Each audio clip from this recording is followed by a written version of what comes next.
Greetings, everybody, and welcome to the December 2022 meeting of the Metropolitan Washington Old Time Radio Club.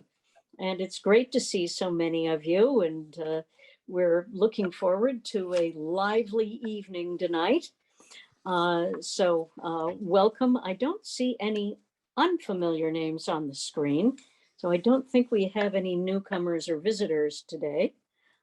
If we do, wave at me or shout or something, correct me, and we will welcome you personally to the meeting. This evening we have our speaker is Martin Grams Jr., but before we get to Martin, we have our first 15, and Frank Morgan is going to make that happen, and I'm going to make you a co-host, Frank, so that you can share whatever you need to share with the group. Okay, now you're going to, don't do the laptop. I'm trying out a new laptop that I'll be taking next week. So make sure you get the Frank Morgan and not the Frank Morgan laptop. No, I got the Frank Morgan. Okay, all right. Okay, let me.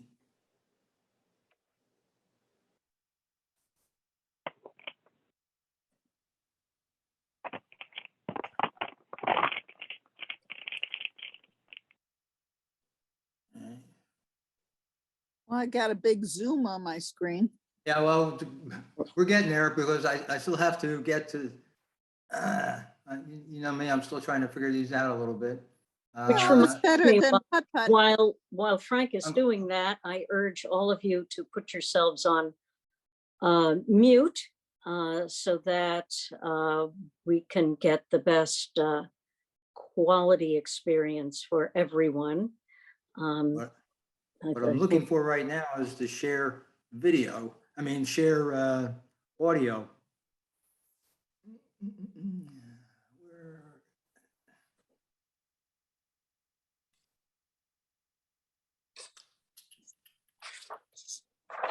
Why don't I see it? Down there at the bottom where it says share my screen, it says share audio should be right beside it. It's not. No, sometimes it's share content, but you know, screen photos. All right, let me do a couple things here. Let me get this ready.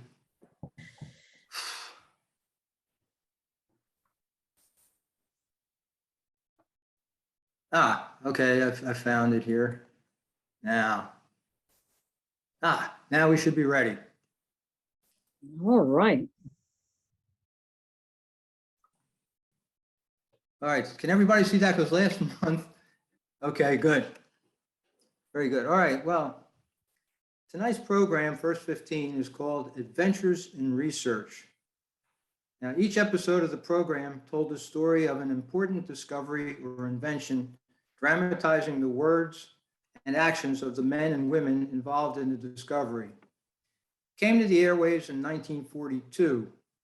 The early broadcasts featured programs of inventions related to World War II. The program was broadcast by Westinghouse Broadcasting Company on its network of stations, the flagship of which is KDKA in Pittsburgh, PA.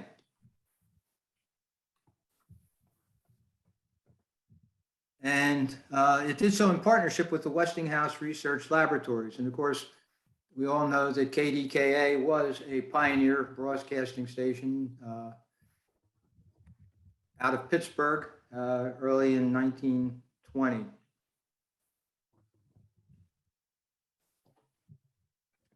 Westinghouse was founded by George Westinghouse in 1886 as the Westinghouse Electric and Manufacturing Company. Westinghouse began to explore radio broadcasting technologies in the 1910s. His assistant chief engineer was Frank Conrad, who received a special experimental license in 1916 for an amateur radio station in Pittsburgh. In 1919, he began playing phonograph records and live music over the air on Wednesday and Saturday evenings. In 1920, Westinghouse was issued a limited commercial license for KDKA. Its historic first broadcast under the license was on November 2nd, 1920. It was music and news of the election night results of the Harding and Cox presidential race.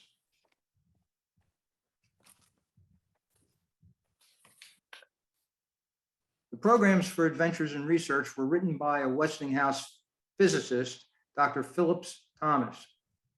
He took part in many of the programs, and you will hear him in the episode I'll be playing tonight. The shows were narrated by Paul Shannon.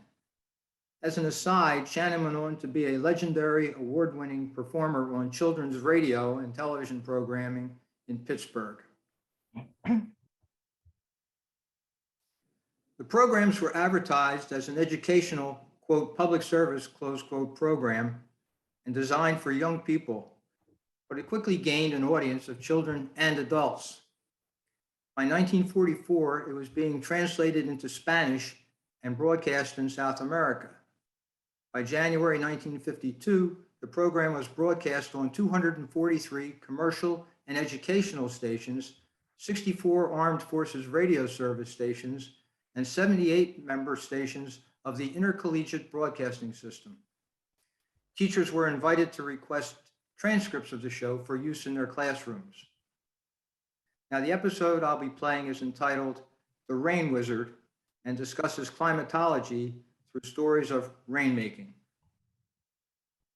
So from Adventures in Research, episode number 210 from January 28, 1947, The Rain Wizard.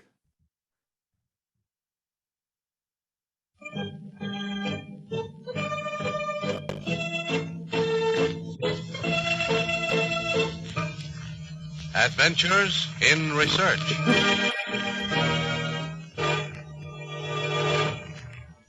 Feel that drop of rain? Here's another. And another. Yes, sir, he's done it again. When it comes to breaking a drought, that man's a regular wizard.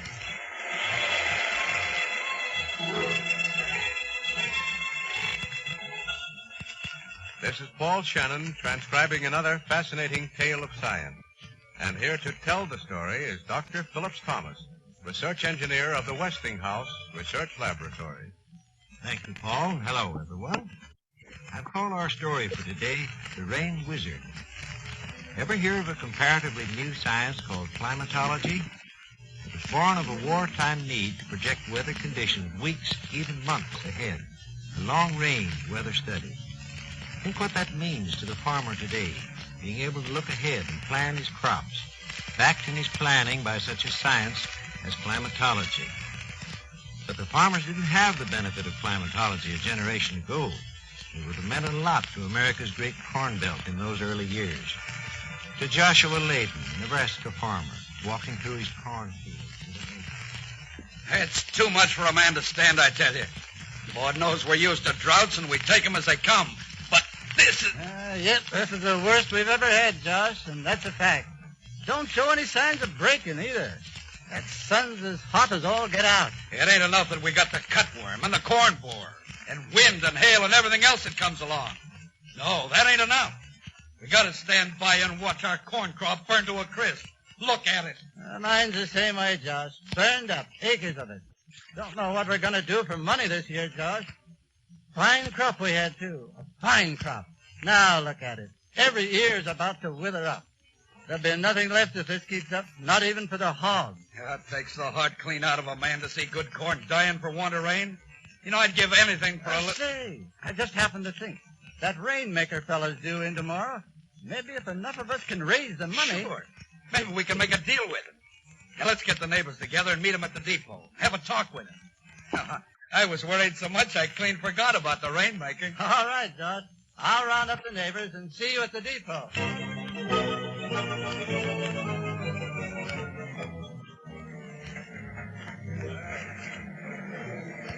That's his boxcar. They're going to put it on the siding.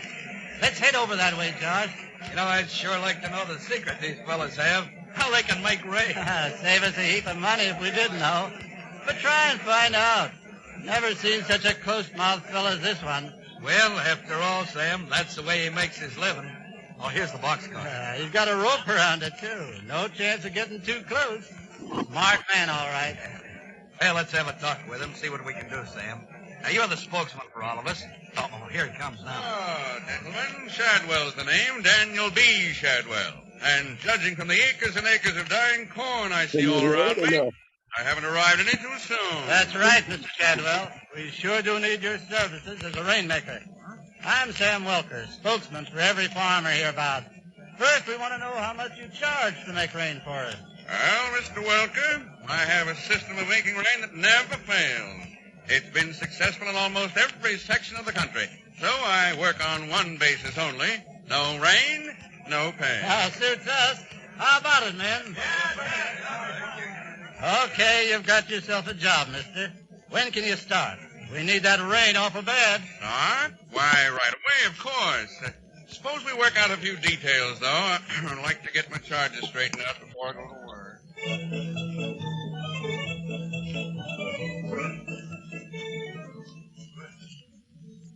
Well, Josh, looks as though everybody's here. Ain't seen such a crowd since the big fair. Say, do you think this fella Shadwell can make it rain? I was talking to him just before you came, Josh. There's quite a system, all right. See the windows cut in the boxcar? Yeah. You mean the front end of the boxcar? No, that end's where he sleeps. The other end's where he keeps all his chemicals and gases and the like. Stuff he uses to make it rain. Well, how's gas going to make it rain, Sam? I don't know. Shadwell claims it does. Says the gas goes up in the sky and mixes with the rain clouds and forces the raindrops down. But, Sam, there ain't a rain cloud in the sky. Shadwell claims there is, but you can't see him.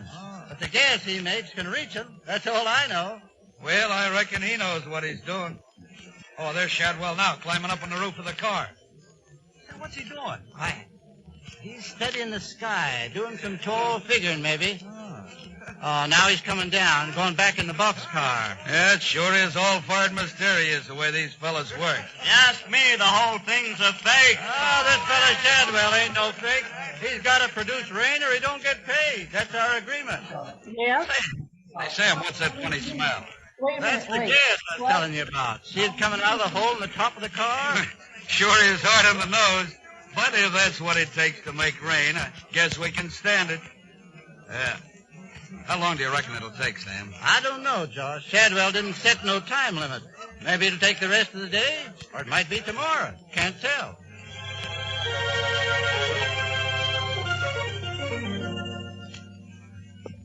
Well, Martha, it's just about bedtime, and I don't see no signs of rain. I finished 2 bowls. Outside. Appears to me this fella Shadwell made a bad bargain this time. Oh, well, may as well try to get some sleep. Maybe by the... Hear that? I'd have sworn I heard... It's come! Hey, Martha, Johnny, come quick! Listen to the rain! Our crops are saved! It's raining! I never thought rain would ever sound like music to a hard-bitten farmer like me. It sure does. Yes, sir. Martha, you can have that new dress you've been hankering for now.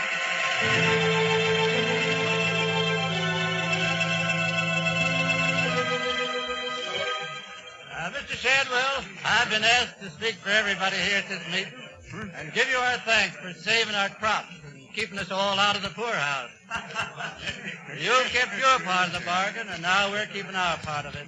$500. Here you are, Mr. Shadwell. Thanks, Ben. I take it you're all satisfied with the result. We're more than satisfied, ain't we, man? Yes, sir. If it hadn't been for you, a lot of us here at this meeting would have been looking the other way every time we met anybody from the bank. I know I would. Well, I'm obliged to you, gentlemen. Does my heart good to know that you all place so much confidence in my ability to make rain. Never had a speck of doubt myself. No, me neither.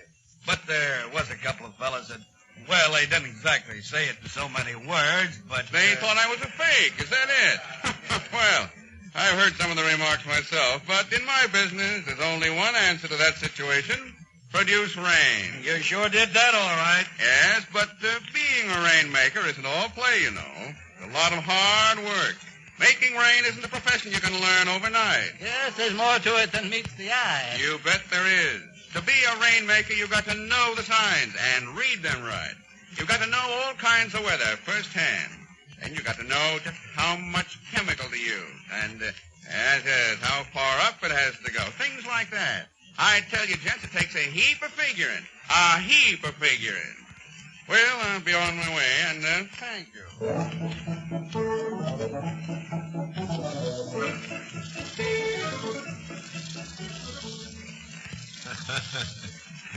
Took a heap of showmanship, too, to be a good rainmaker. There were skeptics who said that rainmakers had access to weather forecasts, but they wouldn't accept a job for a certain day unless they'd seen the forecast. Sometimes things went wrong in spite of the heap of figuring. Old-timers will recall a man by the name of Rainmaker Hatfield. He had quite a reputation out California way. Not so long ago, a drought hit California. In one section, the city council decided to break the dry spell. Sent for Rainmaker Hatfield and asked him what he could do. Well, gentlemen, I've studied your problem, and I can make you 3 propositions. Take any of them you want. What'll they cost us? Just I'll come to that in a minute. Now, here are the 3 plans. First, I'll fill up your reservoir for you. Yeah? Second proposition, I'll produce up to 30 inches of rain without charge. Well, now, that's... But my charge will be $500 an inch over that. And third, I'll deliver 40 inches of rain free of charge. With a charge of $1,000 for every inch over the 40. Well, now, there you are, gentlemen. Take your choice. The city council was pretty desperate, but also cagey. They accepted Hatfield's propositions and neglected intentionally to mention which of the offers they were accepting. Hatfield went right to work.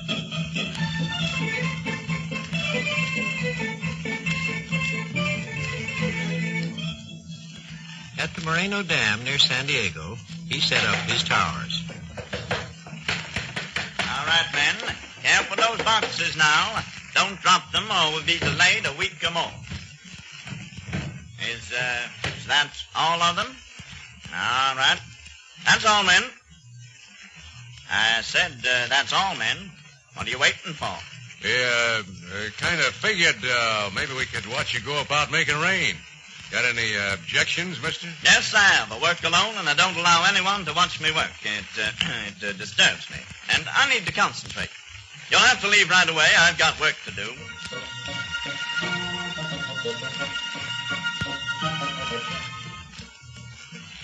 Hatfield got right to work and sent up his gases. In practically no time at all, the rain came. Once started, the rain came down in buckets, 35 inches of it, creating quite a few problems.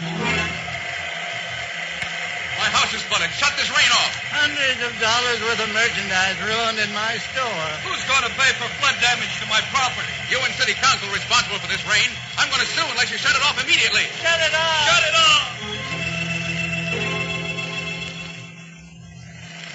Mr. Hatfield, you've ruined the whole district. But, gentlemen, you wanted rain, didn't you? That's what I came here to produce. Yes, but we didn't order this much rain. The whole city's up in arms. Why, man, this isn't a rain, it's a flood.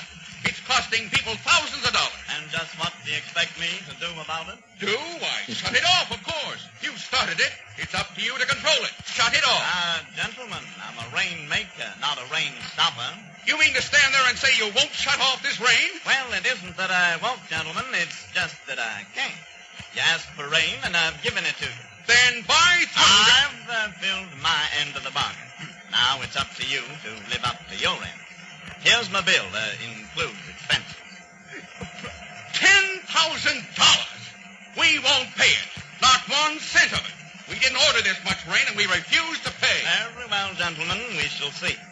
I shall put the matter up to the city attorney. That's agreeable with us. We'll leave it to the city attorney. And if he says we should pay this bill, it shall be paid. If not...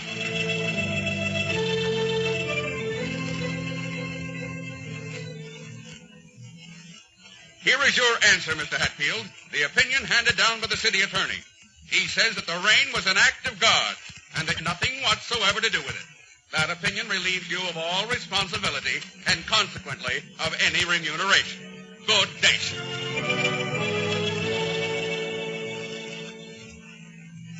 It's strange to think that professional rainmakers were in demand as late as 1916, that people still believed in their wizardry.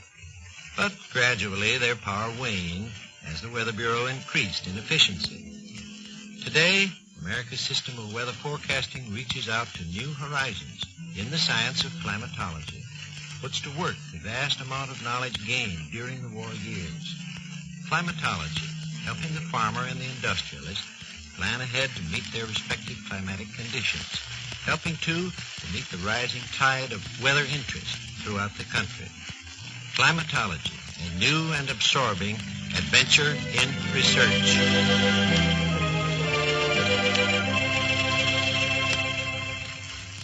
And that's today's story as told by Dr. Phillips Thomas, research engineer of the Westinghouse Research Laboratory.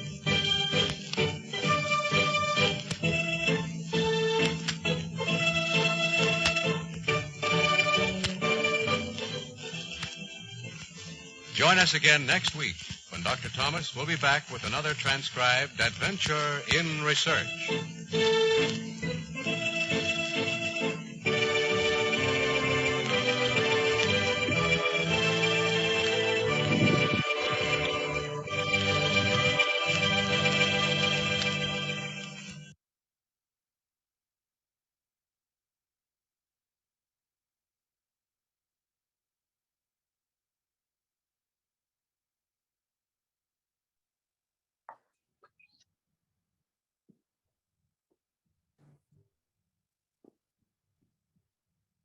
Thank you, Frank.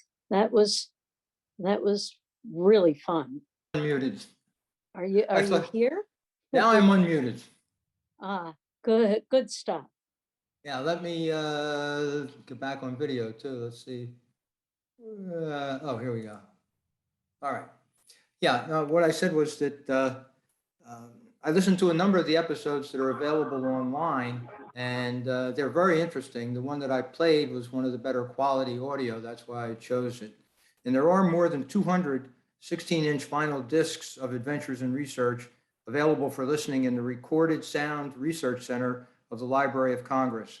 And there are approximately half that number available from online sources. So Well, that's the first 15 for tonight. Well, thank you for the first 15. You might want to stop sharing your screen. Yeah, I'm going to do that. There we go. There we are. That's great. Here we are back to Hollywood Squares on steroids. And we're then ready. Does anyone have any questions for Frank before we move over to Ms. Stevens and her quiz?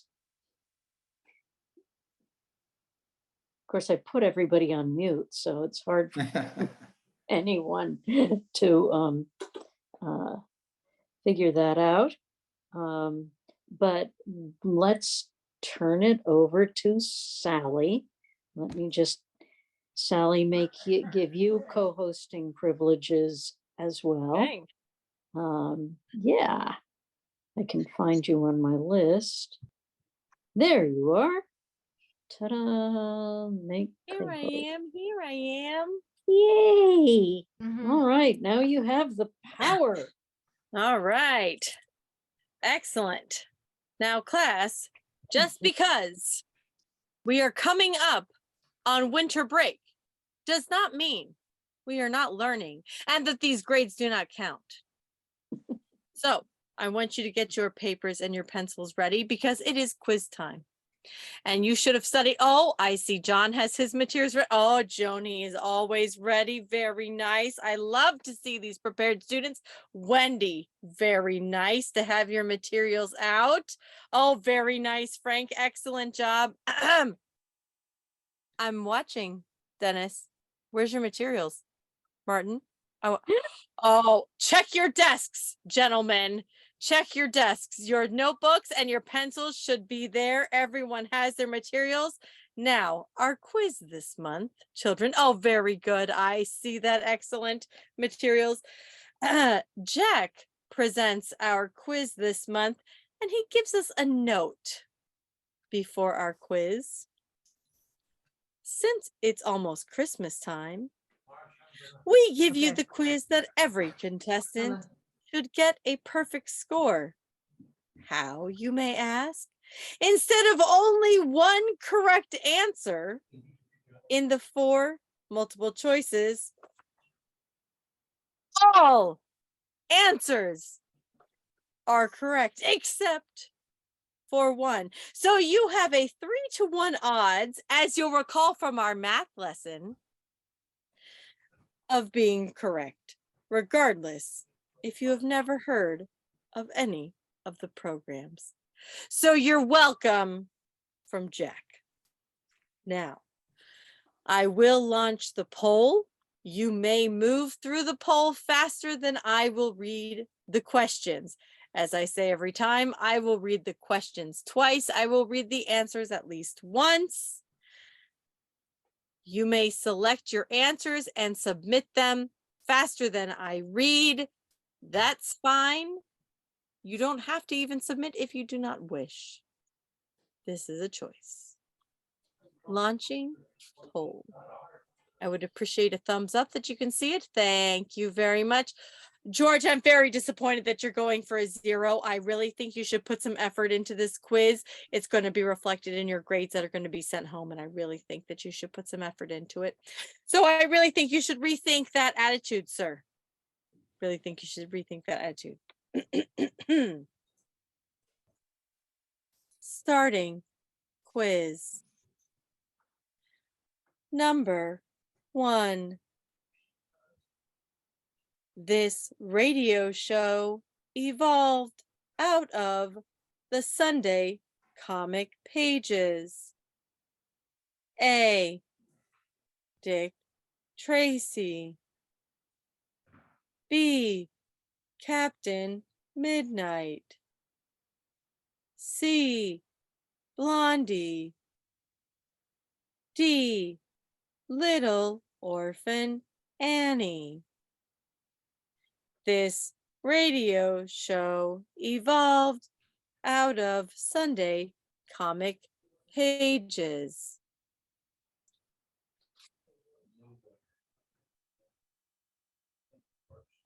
Number 2. This radio program originated in a novel. A. Stella Dallas. B. David Harum. C. The Thin Man. D. I Love a Mystery. This radio program originated in a novel.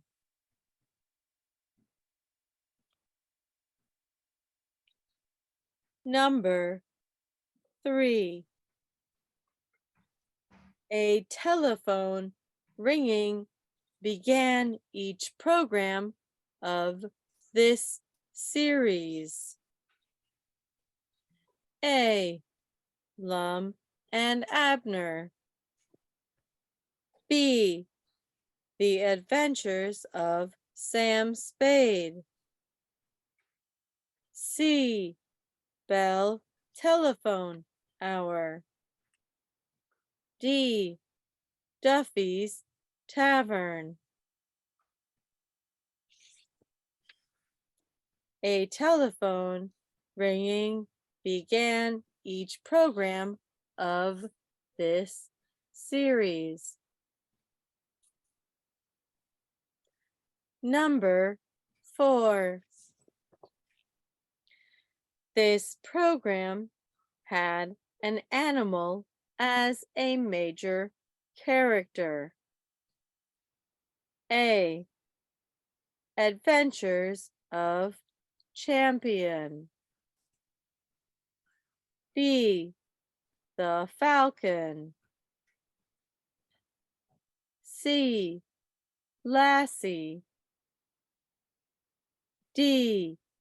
The Adventures of Rin Tin Tin.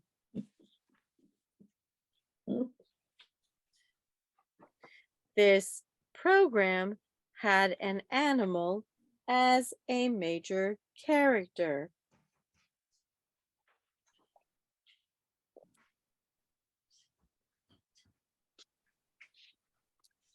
Number 5.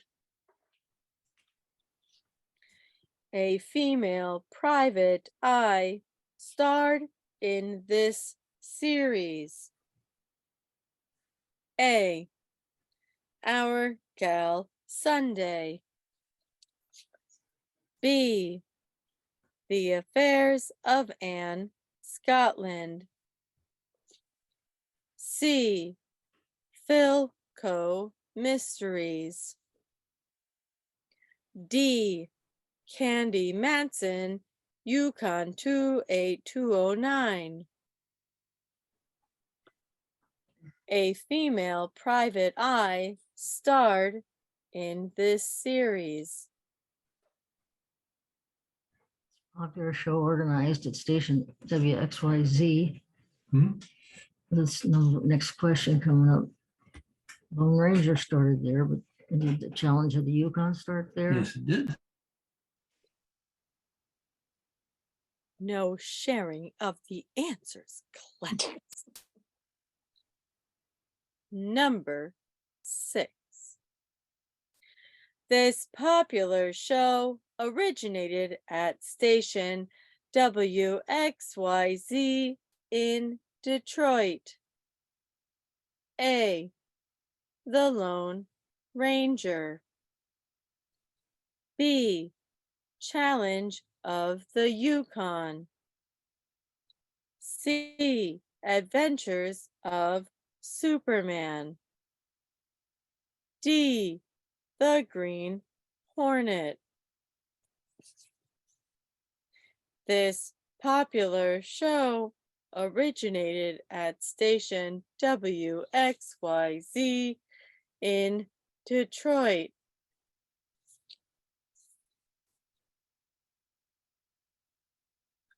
Number 7. The sponsor of this series was a P&G soap product. A. Ma Perkins. B. Mark Trail. C. Life Can Be Beautiful. D. Pepper Young's Family. The sponsor of this series was a P&G soap product.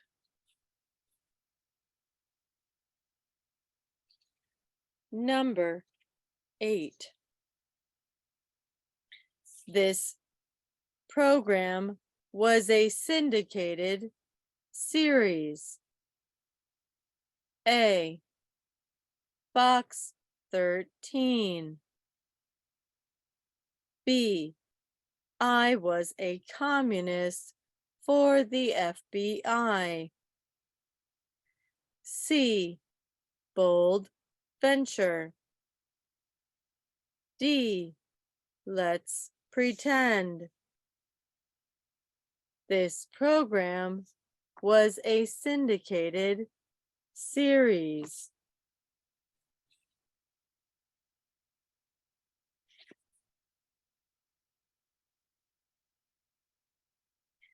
Number 9. This was basically a husband and wife radio show. A. Ethel and Albert. B. Abbott and Costello. C. Easy Aces. D. The Bickersons. This was basically a husband and wife radio show.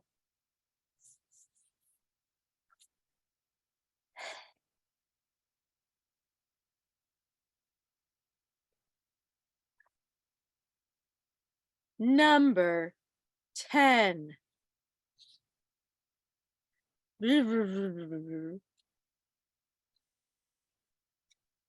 B. Benaderet was a regular on this radio program? A. The Jack Benny program. B. Granby's Green Acres. C. My Favorite Husband. D. Hopalong Cassidy. The famous or infamous BB was a regular on this radio program.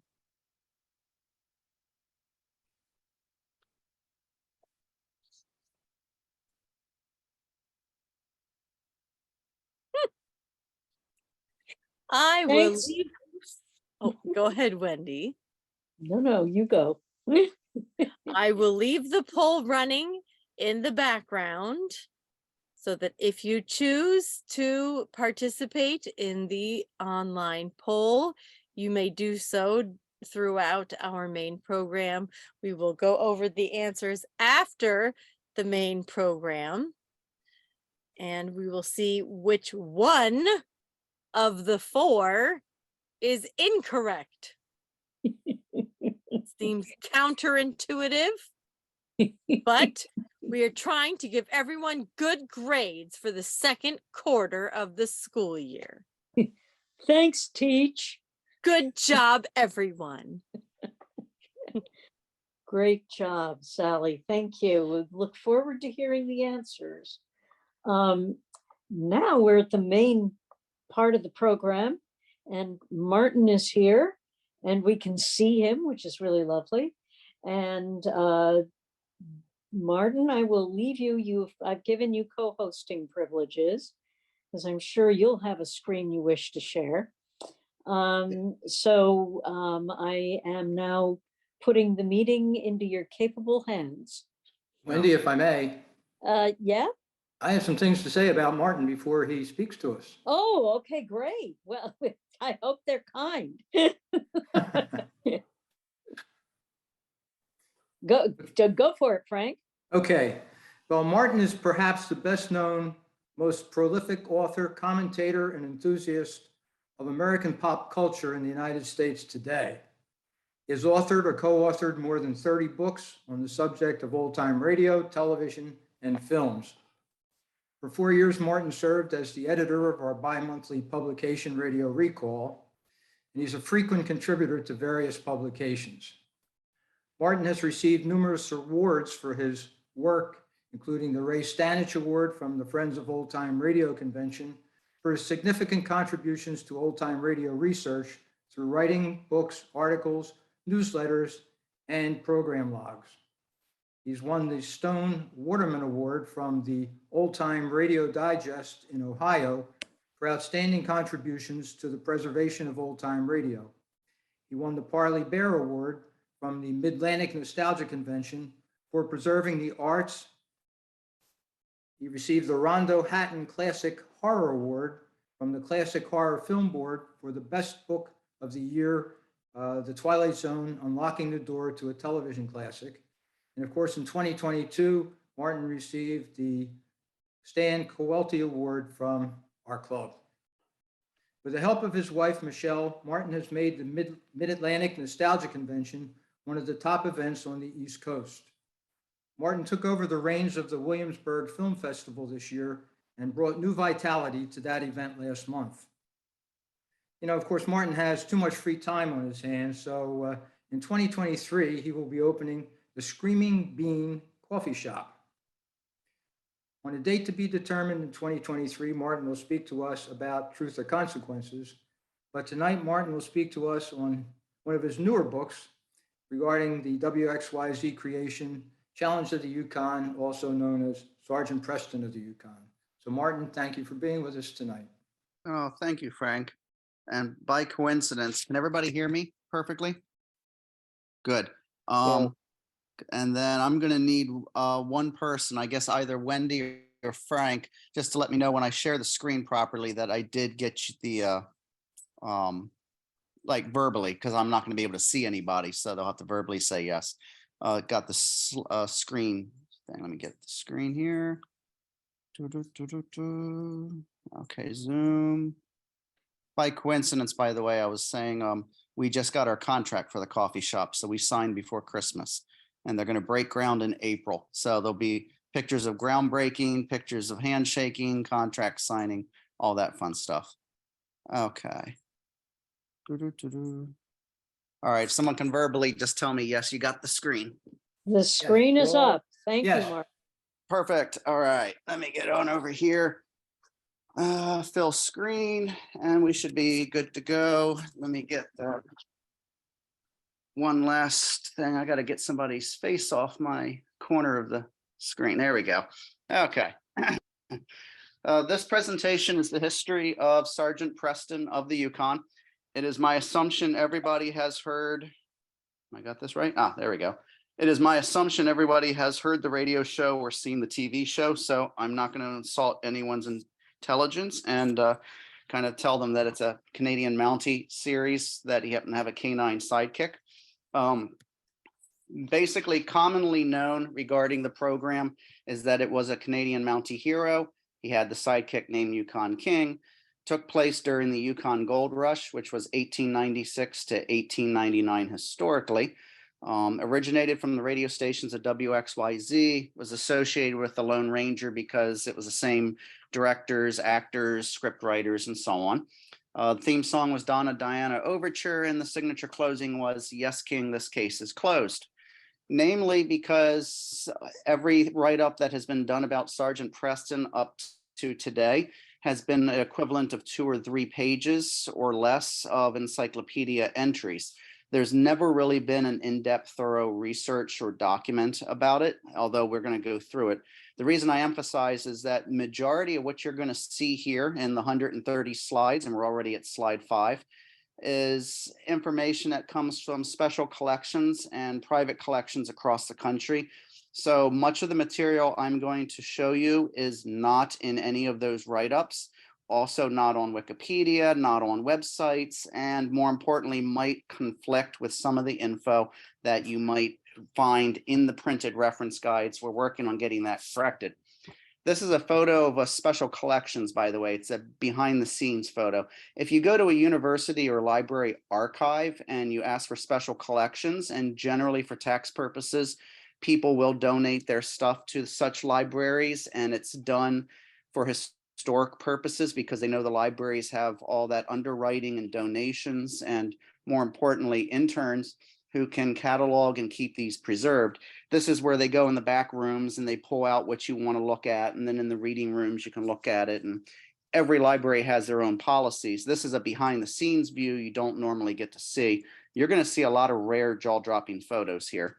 This one is at Janet Stryker's house. This is Fran Stryker's daughter. This is where Fran Stryker had a bunch of material on Sergeant Preston and the Lone Ranger.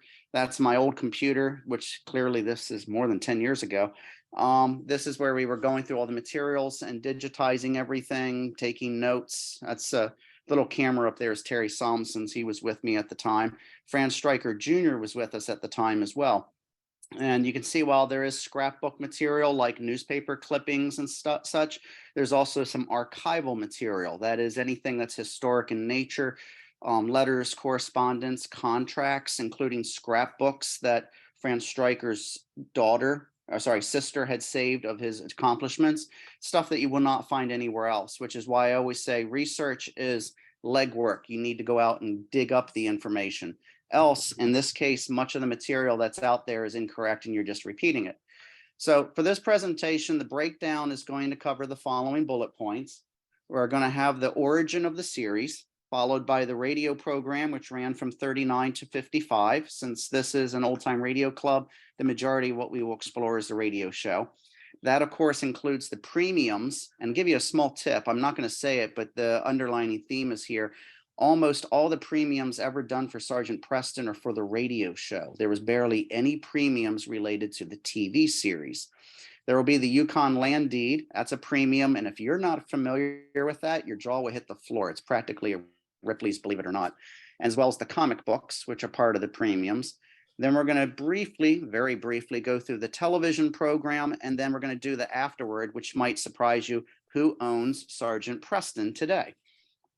To go through the origin, nobody could ever write a radio program about a Canadian Mountie without actually having read Canadian Mountie stories. For the historic reference, in the 1920s and 30s, the majority of Canadian Mountie fiction was done in pulp magazines. Those that were done in serial form would later end up becoming novels. They would combine together, such as, all 13 chapters and 13 issues becomes a big, thick 26 chapter novel. And they were not really called Canadian Mountie fiction per se. In the literature field, they refer to them as Northwest stories or Northwest novels, Northwest adventures. The Canadian Mounties were always plastered on the front pages because they were the heroes. They believed that's what sold the magazines. But believe it or not, most Northwest stories did not always have Canadian Mounties. And sometimes they were not high adventures. A Canadian Mountie might just have to get a report, go investigate, find out it's a dead end, and then go back and play cards with his friend at the cabin. But many of them involved the natives, which were First Nations people in Canada, they called them. Sometimes they were about the Eskimos. Sometimes they were stories about tribes. Sometimes they were just stories of the miners who were just digging and prospecting for gold and had nothing to do with Canadian Mounties. So Canadian Mountie fiction is really a subgenre of Northwest stories. On the left, you might see a Canadian Mountie. He's looking for the wanted poster at the construction site. Pretty much tells a story. I love that art and that particular artist. Same artist on the right. You notice on the far right where he's actually helping people who are setting up camp and trying to get a new settlements established. But a lot of times in real life, Canadian Mounties were not after villains. There was very few and far between murders and crimes like Sergeant Preston programs. They were helping settlers get through. They were delivering epidemic, medicines to the tribes. And in most cases, annually, they would go through certain territories to collect taxes. That was historically what Canadian Mounties did. But on Sergeant Preston, it was a bit different. He's always after fur thieves and murderers. Interesting thing in literature, Canadian Mounties were rarely by themselves. Some had a dog, as on the left. Some had a horse. Depending on how much they wanted to trademark the character, they had a dog and a horse. In some cases, they would have Sergeant Silk, the Prairie Scout, and then Corporal Cameron of the Royal Mounted. And the only difference practically between one Canadian Mountie and another in fiction is either the dog, the horse, or just the popular name. James Hendricks, as an example, wrote 10 novels of Connie Morgan of the Mounted. In this case, also, Connie Morgan Hits the Trail, Connie Morgan Prospecting in Alaska, and so on and so forth. So the romance of Canadian Mountie fiction, it was not like Western fiction where you had marshals and sheriffs. You basically had one Canadian Mountie after another, and the only difference was the name. So trying to create a series or some sort of trademark to differ them from the others was very difficult in that form of literature. In Hollywood, that was not that difficult. Basically, even if it was 40 degrees below zero, according to Hollywood, they still wore their red tunic and not a cloth. Or if you were like Nelson Eddy and Rose Marie, you were serenading the canyons in white pine. Have no idea who would enjoy listening to that other than the birds and the animals. And then if it was low budget movie studios, there was usually a dog sidekick, which basically harkens back to the silent era and the financial success of Rin Tin Tin. But if the dog got top billing, the actor probably wondered who was getting paid more. So in 1935, Zane Grey lends his name to King of the Royal Mounted. That was a comic strip. And then Renfrew of the Mounted was on CBS 5 days a week. I wrote a book about that and very extensively. That program became a huge sensation. And what I mean by that is not only was the radio program only on the air for about a year, but it spawned a series of 8 movies, 2 TV pilots, additional sequels in the novels, and then came back as a half-hour series for another year soon after, and then sporadic appearances as guest appearances. So the lifespan of Renfrew of the Mounted was very brief, but it was extremely popular. Remember that the first run went off in 1938. We'll catch back to that in a minute. And by 1938, because of the Renfrew radio program, all screen cowboys ended up becoming Canadian Mounties. Charles Sterrett, Russell Hayden, Tim McCoy, Buck Jones, Tom Tyler. And that was why in 1938, George W. Trendle, pictured on the right, who was involved in producing the Lone Ranger program, said, hey, there's a vacancy now on National Network Radio. Canadian Mounties are the rave. Of course, in 38 it was. And he said, we need to do a Canadian Mountie program and see if we can sell it and market the success that we're just hitting with the Lone Ranger. That was the same year the Lone Ranger went syndicated in transcription discs, and George W. Trendle had an explosion of merchandise licensing agreements in 38 and said, you know, it's how difficult can it be to be a Canadian Mountie? Change the uniform, change the locale, voila. But he didn't want a horse, he wanted a dog. And so then he turns to this script writer, Tom Dogle. Why?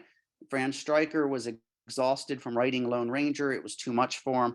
Tom Dogle was also writing a radio program, a soap opera out of Michigan called Anworth Housewife. Trendle hated it, but it did sell sponsors, so he didn't care because it paid the bills.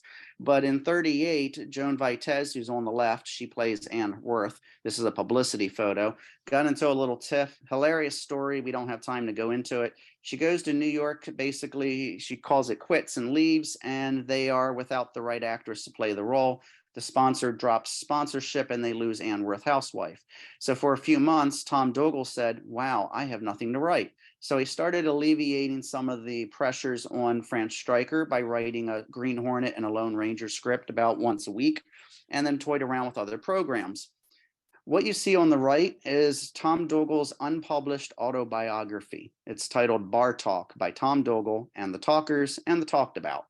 And this basically was the premise that in Michigan, while he was working at WXYZ, the radio station was not just dramatics, it was also for music, it was also for news and commentary, and to publicize a lot of stage plays that were and stage performances that was on tour, and movie stars who were coming to Detroit to publicize their motion pictures. They would appear at the radio stations to publicize on talk programs.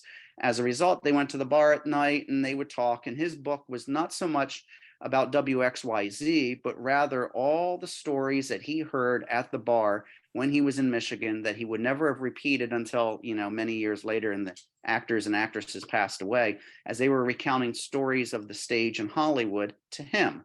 Because you know what they say, if someone dies, a library burns. So he wrote about it, but there is a brief in his autobiography that never got published that does explain about Challenge of the Yukon. And this is from the book. It says, my economic status improved during the 30s, as most people's did. But the reason in my case was that I turned to writing to augment my acting income. First, there was a soap opera. We just talked about that. Then an occasional Ranger or Hornet. Then one of those each week. And finally, Trendle sent me a memo. Give me a series in which the hero is a dog. He always thought Silver was the hero of the Lone Ranger. Well, the dog had to be a working dog, and Lassie had the sheep market tied up. So I called on the shades of the thrills of the Secret Service and Jack London and made King a sled dog, except that King was Mogo originally. Trendle renamed him King after his business partner, John King, also known as John Kunksky, until he decided to Americanize his name. And the show was first called Challenge of the Yukon. Sergeant Preston got top billing because you can't copyright a title, but you can copyright the name of a character. At any rate, with more money, I lived better. Now, practically what Tom Dogle there did is he summed up about an entire decade's worth of history of Sergeant Preston in one paragraph. By the way, when he makes reference to Jack London, when I first saw this back in May, I think it was handed to me, I was jumping for joy because I had been reading the scripts from the first few years that had never been recorded in transcription form. And I was reading shades of Jack London so strongly. I just had a suspicion he was. And as soon as I saw that, I went, you know, it's easy to do historical transposition. That is, you can take today's literature or idea and then find a connection in the back, but that doesn't mean that's really what they were using for inspiration. So in this case, here's a dead-on 110% influence documented by the creator. Jack London's stories were clearly the influence for Sergeant Preston of the Yukon. Incidentally, he referenced here, I've always borrowed. I'm not an original writer. Once, during my Lone Ranger days, an old character actress told me that I was only a fair writer, but that I had an excellent memory. I used the plot of Hamlet with various modifications as the basis for 6 Lone Rangers. So here you have a creator who actually admits that he borrowed ideas.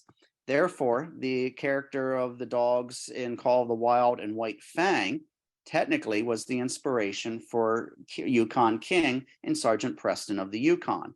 And if you're familiar with the stories and you're already familiar with the series of Sergeant Preston, you can easily put 1 and 1 together. But in this case, there is an absolute direct connection. So in July of 38, after the Anworth housewife went over, Tom Dougal fiddled around, wrote 3 radio scripts for a series called Ringside. It took me about a year or 2 to get these radio scripts out of an archive. And the whole time I kept thinking it was actually going to be a circus drama, like a soap opera. And it turns out it was a serial format. Each episode picked up where the last left off. But it turned out to be a boxer, and it was clearly Joe Palooka, so he was just borrowing the idea and changing the names. The series never sold, so then naturally Trendle contacted him, and he put together this Challenge of the Yukon. The interesting part is the first 5 scripts of Challenge of the Yukon were submitted for copyright to the Library of Congress. Actually, almost all scripts, but the first 5 are early drafts, not the drafts that were broadcast on the air. I found that absolutely fascinating because we found some interesting trivia.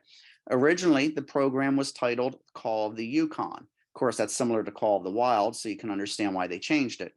From episode scripts numbers 1 through 5, it was Constable Morgan of the Northwest Mounted, and the series was referred to as Morgan of the Northwest Mounted, except episode 2, where it was Constable James Marshall of the Northwest Mounted Police, and it was Marshall of the Mounted. Naturally, when they started broadcasting in 1939, the first episodes, it was Challenge of the Yukon.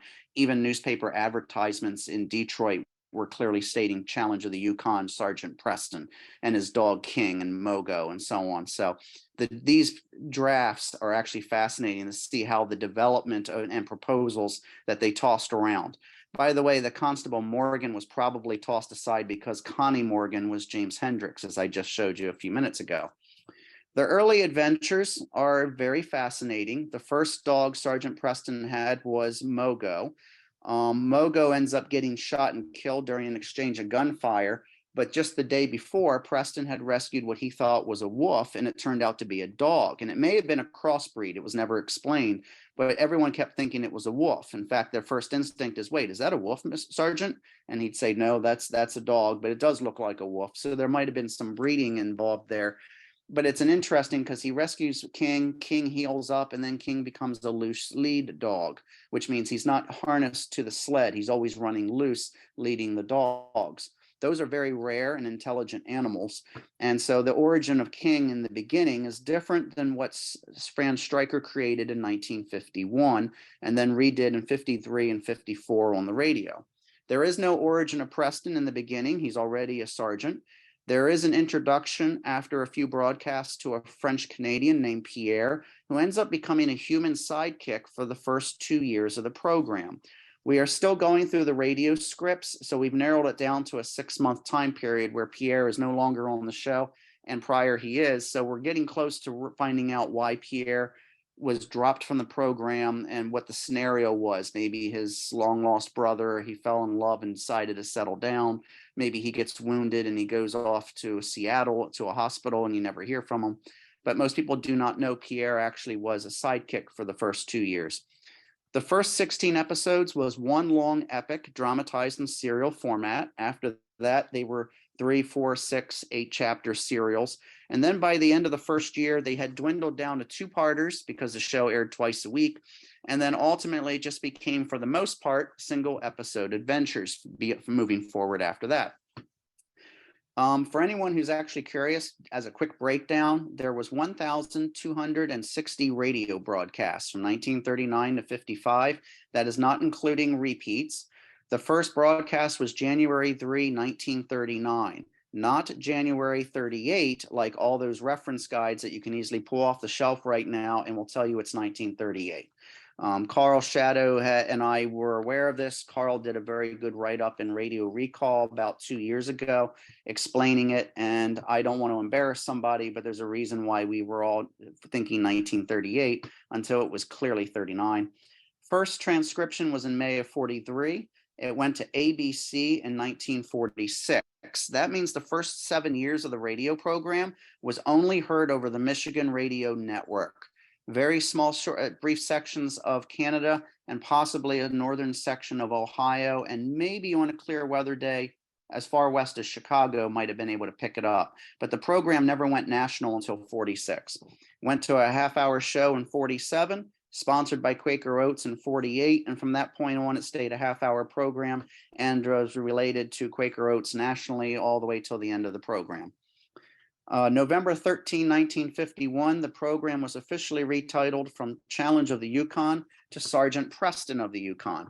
It was, according to interoffice memos, attorney Raymond Muir, who told George W. Trendle, if you really want to protect a Canadian Mountie, which is very difficult since all Canadian Mounties are practically the same, you might want to change the name of the program so that we can actually claim that it's the name of the character and the name of the program itself, mainly for the purpose of trademark.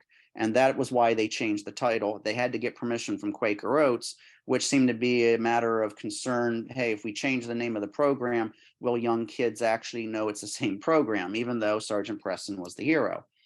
So anything you see of Challenge of the Yukon is pretty much pre-November 1951. Anything that said Sergeant Preston of the Yukon was afterwards.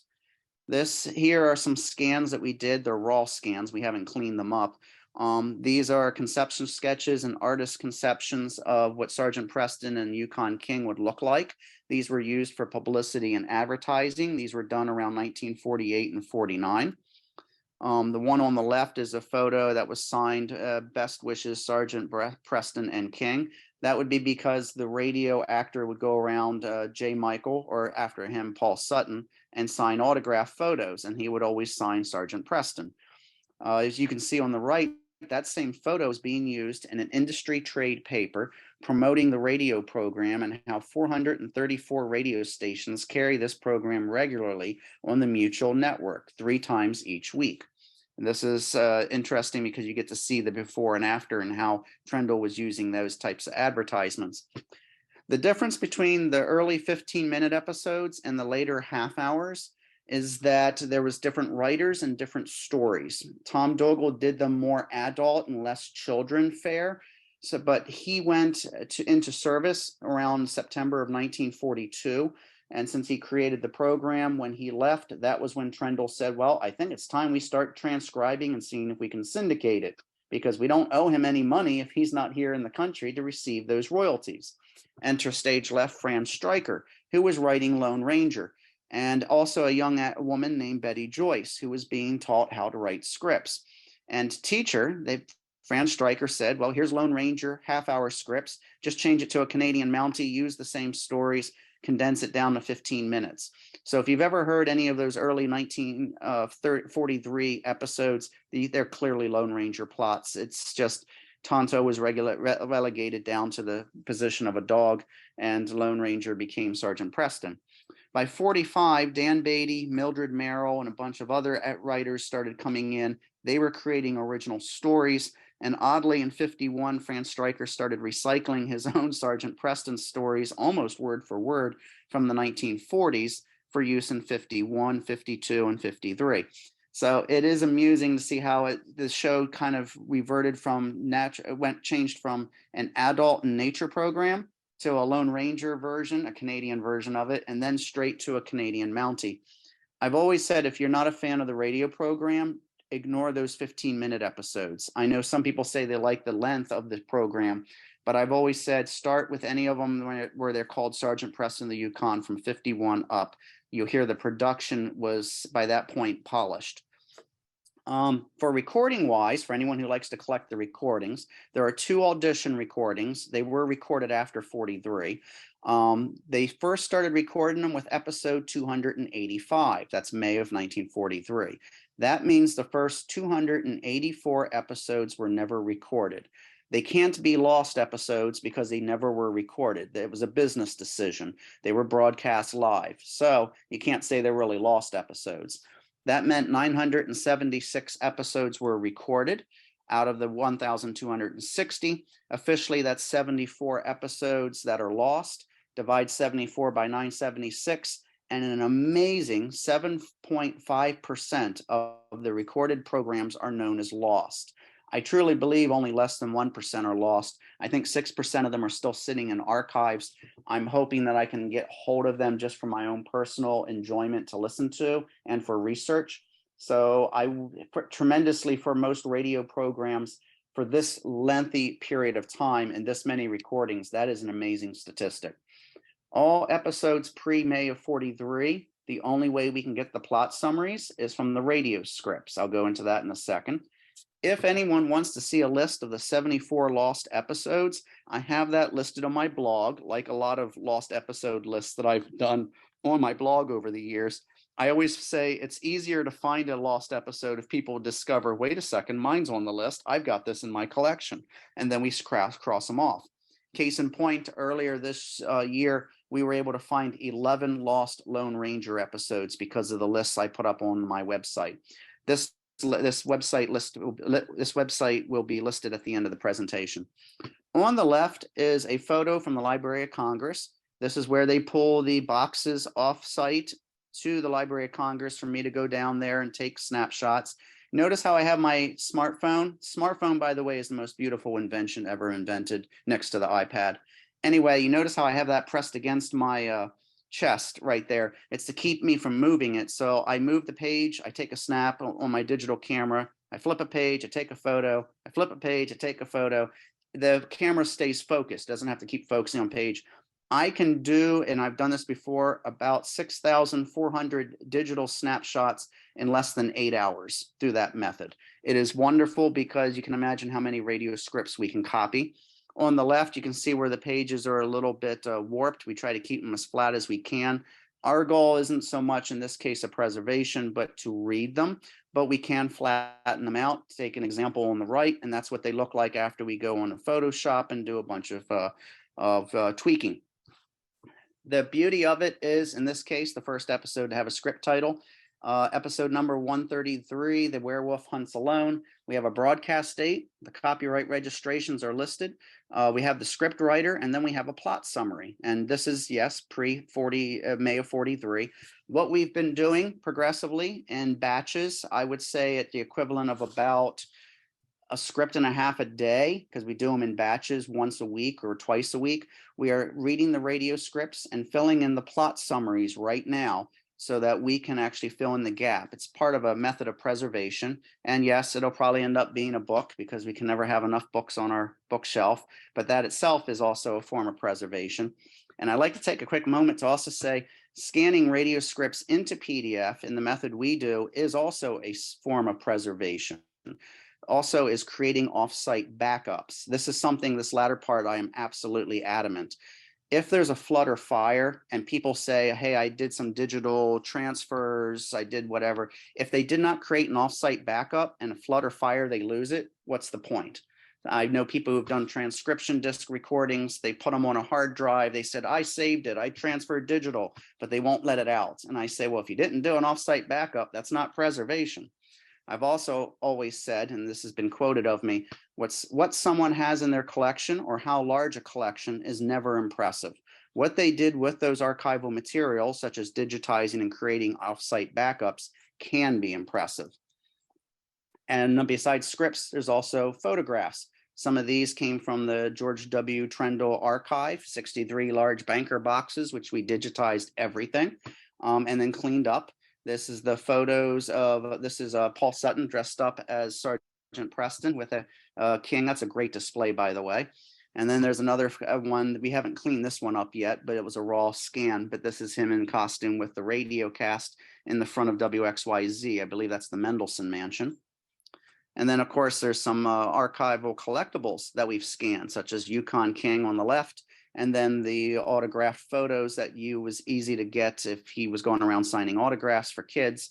They're on the right, which leads us to the collectibles. The one on the left, I truly do not believe is a legitimate Sergeant Preston collectible in that it was not made in the 1940s or 50s. I believe this was made in the 1980s and then claimed to be a premium that was given away during the 50s. We're still digging into this, but we have no records of this. Throws us for a loop, but it does, as you can see, get sold on heritage auctions for $400 to $500. And we sometimes wonder if it's really worth that kind of money because we don't think it's legit.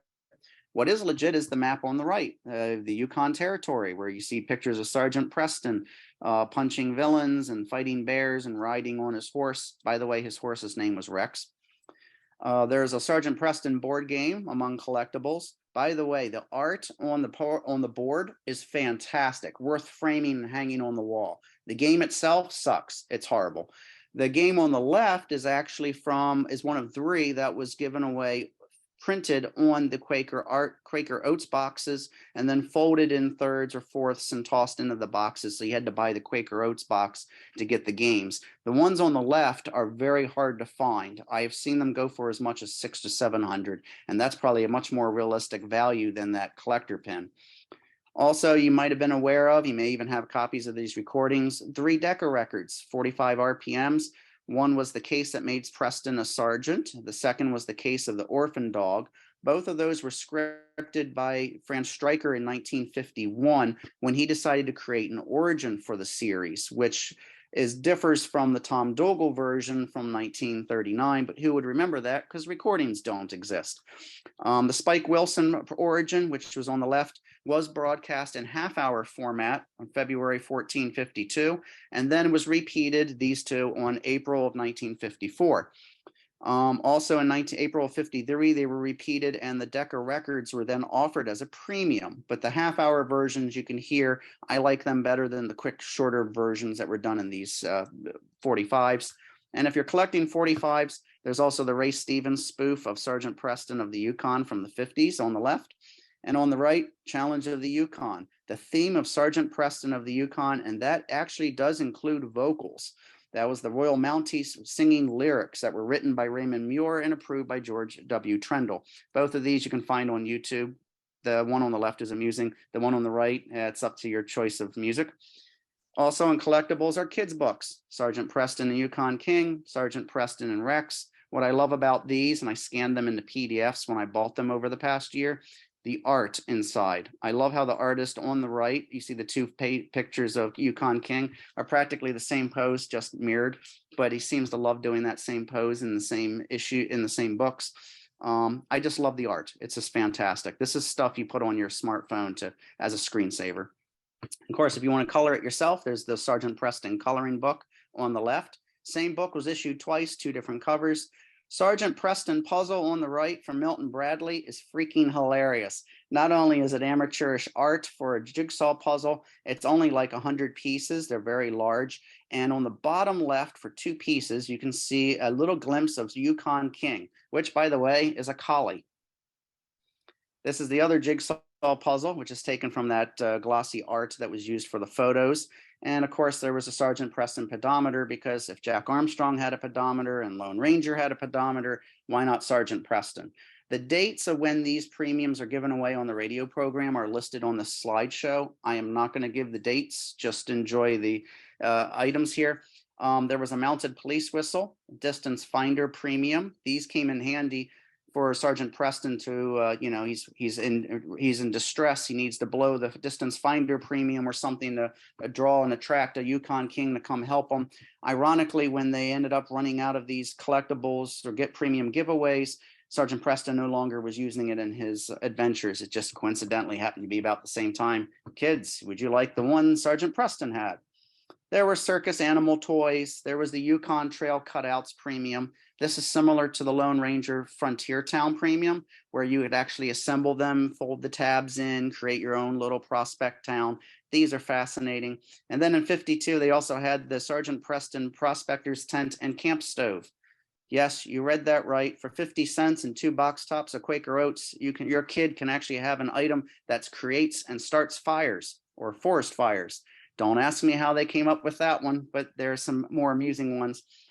Secret Signal 2-way flashlight, were 3 episodes written around the flashlight being an indispensable tool for Sergeant Preston. Again, only for those 3 episodes.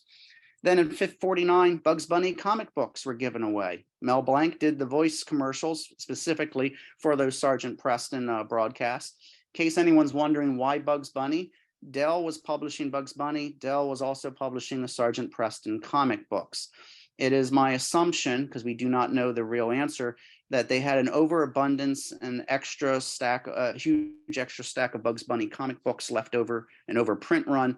And why give away Sergeant Preston comic books? If they're listening to Sergeant Preston, they're obviously going to go out and buy those comic books.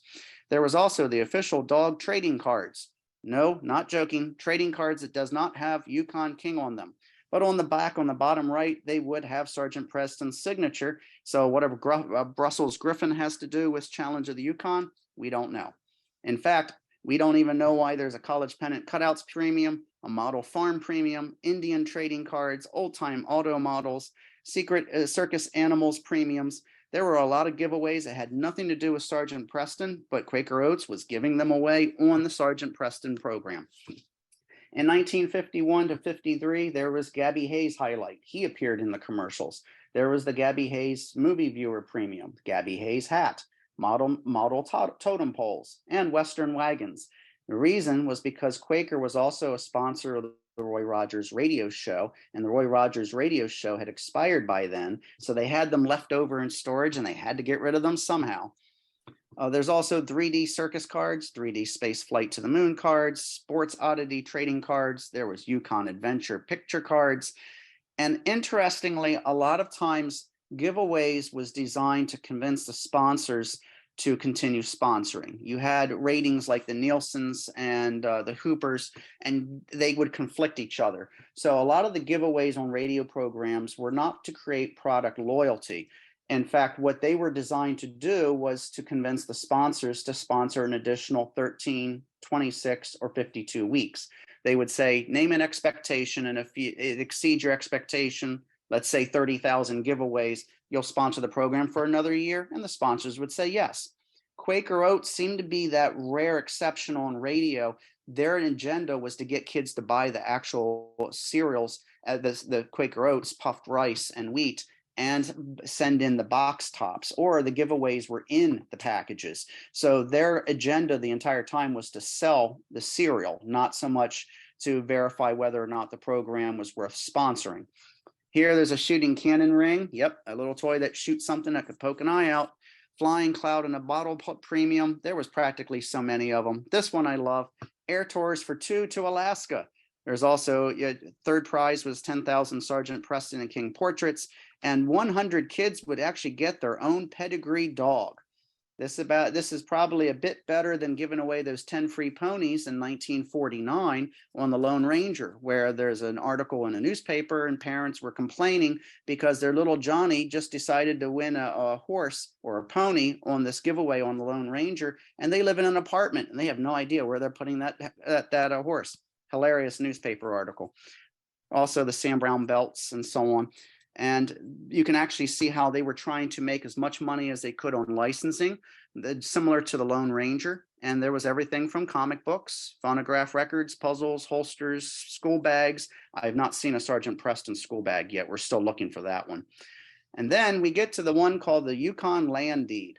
This is a free Gold Rush land. You can get a real deed of 1-inch square land in Yukon Gold Rush country. We are not joking. These things were given away on the Sergeant Preston program. These is a deed of land. It was legal, but yet technically kind of not legal. It was legal in that you would actually own a 1-inch square plot of ground in the Yukon. And this was given away that kids could actually own a piece of the Yukon. Apparently an advertising agency there representing the ad agency for Quaker Oats came up with this brilliant idea. He said, why don't we go up to the Yukon, buy a big chunk of ground, in this case, 19.11 acres. The purchase price was $1,000. He said, we subdivide it and give away land deeds that kids would have to buy a Quaker Oats box and then send in 50 cents or $1, and they can own an actual piece of the Yukon. They went through a bunch of attorneys. The attorneys eventually figured out and ironed out all the details. And literally, this is the Yukon Territory here from the George Edwards Survey Center. Lot number 243 is the 19.11 acres along the Yukon River. If you want to know what it looks like today, this was a few years ago. Jerry Williams went up there. God bless Jerry. He's smart enough to figure it out because they did give you the coordinates on the land deed. That is the plot of ground as it stands today. It is still vacant. And there he is. He sent me these photos there. He posted the Yukon Klondike Big Inch Land Company post there, and that's one of the Yukon deeds. He actually asked permission from the owner of the property if he could take a jar of soil with him because he wanted his quote unquote 1 inch soil square of land. And then he put them in little plastic squares that are 1 inch by 1 inch and was doing them at Spurdvac as a giveaway or a fundraiser. I have one, I'm proud to say. So not only do I have one of those land deeds, which are a dime a dozen in the collecting circles, I actually have the 1 inch square of land of dirt from the very property. This, however, was not without problems. Supposedly, the Ohio Securities Division ruled that Quaker couldn't trade a square inch of the Yukon for a box top without a license to sell foreign land, so the company had to change their policy, and they decided to put the deeds inside the boxes. Naturally, every TV show that they sponsored, every radio show they sponsored, and newspaper advertisements, as you see here, was basically saying, go buy our products. You can legitimately own 1 square inch tract of land. This probably gave Quaker Oats, if anything, $1 million worth of publicity. Even articles like this on the right, where a journalist is writing about how this is the most novel gimmick of a giveaway premium of a radio premium, is just so they just had to do a write-up, and that's free publicity for Quaker Oats. You can find tons of these articles in early 1955 all over newspapers.com. We probably have about 140 of them, and this was at least 8 months worth of newspaper ads. I'd also like to point out, as much as people today who are aware of this refer to this as a Sergeant Preston premium, and it was promoted in a 5-episode story arc from January 27 to February 24, 1955. I did the math. 1 acre, 6.2 million square inches. And if you times that by 19.11, that's 119 million square inches. Reportedly, they issued 21 million deeds, which means that would have been 5.7 inches per deed, which means they bought more land than they could give away the deeds, and they couldn't even give these things away. There was just so many of them. In fact, beginning April 14, Prospector Pouch was actually being given away on the Sergeant Preston radio program and a Yukon land deed. They practically gave Yukon land deeds everywhere. And if you look at them today, there is no reference to Sergeant Preston on here, even though it started out as a premium on the Sergeant Preston radio program, which I absolutely find very fascinating. Of amusement, if you are familiar with Uncle Scrooge comic books, number 14, Scrooge acquired a deed for 1 square inch of land in Arizona from a cereal box giveaway.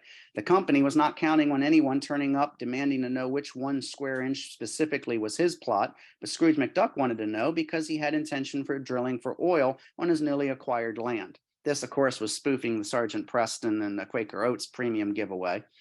Did not prevent other people from trying the same. 1962, someone decided to give away from the Santa Claus house a 1 inch square deed of land from the North Pole, Alaska.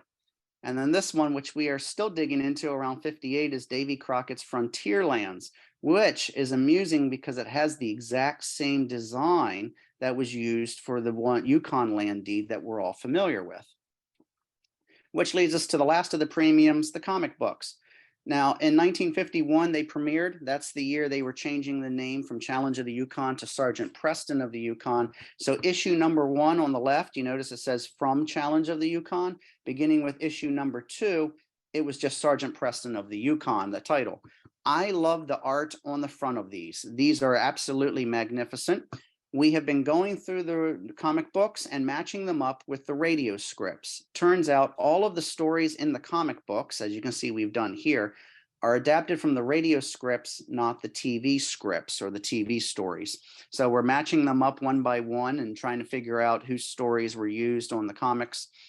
Morris Golub was the artist for the front covers. They were actually oil paintings like most comic books of the time and pulp magazines. He worked on Disney and Hanna-Barbera and did a lot of Dell Western comics. His oil paintings appear on the first 18 issues. The photos were used from, still photos from the TV show was used on the last 11 issues, and those are horrible. I'll show you in a second. You can see what I mean by the art. They actually tell a story. Here on the left, the villain is, King is apparently barked. It alerted Preston, who made that slight turn and was just missed by being shot. going through the clue, which is the actual letter that probably incriminates the villain. Preston's reaching for his gun. The light's going out. The villain's right outside the window. King looks like he's about to jump through. So it pretty much tells the story of where this was going. The one on the right, they're obviously trapped in a cabin, and Preston is ordering King to bite the fuse and pull it out before they get blown away by the villain who managed to get them trapped. Good for King. He's taking center stage. Here you can see where the oil paintings are used and then applied to the comic books. Usually the oil paintings had a bare space on the top. I'm pleased to tell you that this painting in particular was just up for Hake's auctions about a year ago. Went for $6,512. Gavel price was 5.5 with an 18% buyer's premium. This made me thrilled because you would think Sergeant Preston of the Yukon, with an aging fan base, would not be popular enough to even warrant that kind of money, so that there were people out there who are so fanatics or still enjoy the program enough that they were willing to spend that kind of money. By comparison, the oil paintings for the Lone Ranger comic books and pulp magazines usually go for $25,000. But in this case, just for Sergeant Preston, I would have thought it would have been a lot less. So this made me happy. I do feel sorry for the bidder, however. If you take a close look, notice on the right, between the two clouds, that blue space of sky, it's a little thick. Look on the left in the comic book. There's not as much of that blue space. And then once you start taking a closer look, you realize this is not the same painting that was used on the comic book. Someone reproduced it and did such a good job. You almost have to have a really good eye for detail to realize it's a replica. It's not an original. I do not know who bought the one on the painting at Hake's on the right. If it's one of you people and you're listening to it, I apologize for revealing that. It is possible it came from the artist who did it afterwards as an extra one for himself, but I highly doubt it because he only makes one specifically to sell to Dell, and then Dell could do what they want with the painting. So I think he bought a reproduction. Anyway, as you can see, the nice cool art on the left, and then you get to the right, and now those last 11. And they're just photos of the actor and someone, and worse, the last two, they just plaster a bunch of cardboard, construction paper, and slap the colors up there. I'm not a fan of that. That's not attractive. It doesn't say they put some time and effort into the product. Not a big fan of it, but the art is worth taking note of. Internally, their art is fantastic. I've always said it looks better in black and white than color, but Alberto always did these with action in every single painting, illustration. Notice there's a gunshot, there's a racing with a gun rifle, the dog is charging, a gunshot, and a man his arm is up and he's been wounded. They look better in black and white. His art always has been, but regrettably, once it goes to color, it's difficult to make out. Interestingly, his art is fantastic in that he knew how to tell the story. Case in point, look on the left, the villains have the sun facing their face. The shadow is in the back of them to emphasize that Preston had the advantage of the sun behind his back, and you're watching the gunshot because you're standing next to Preston, joining him in apprehending the villains.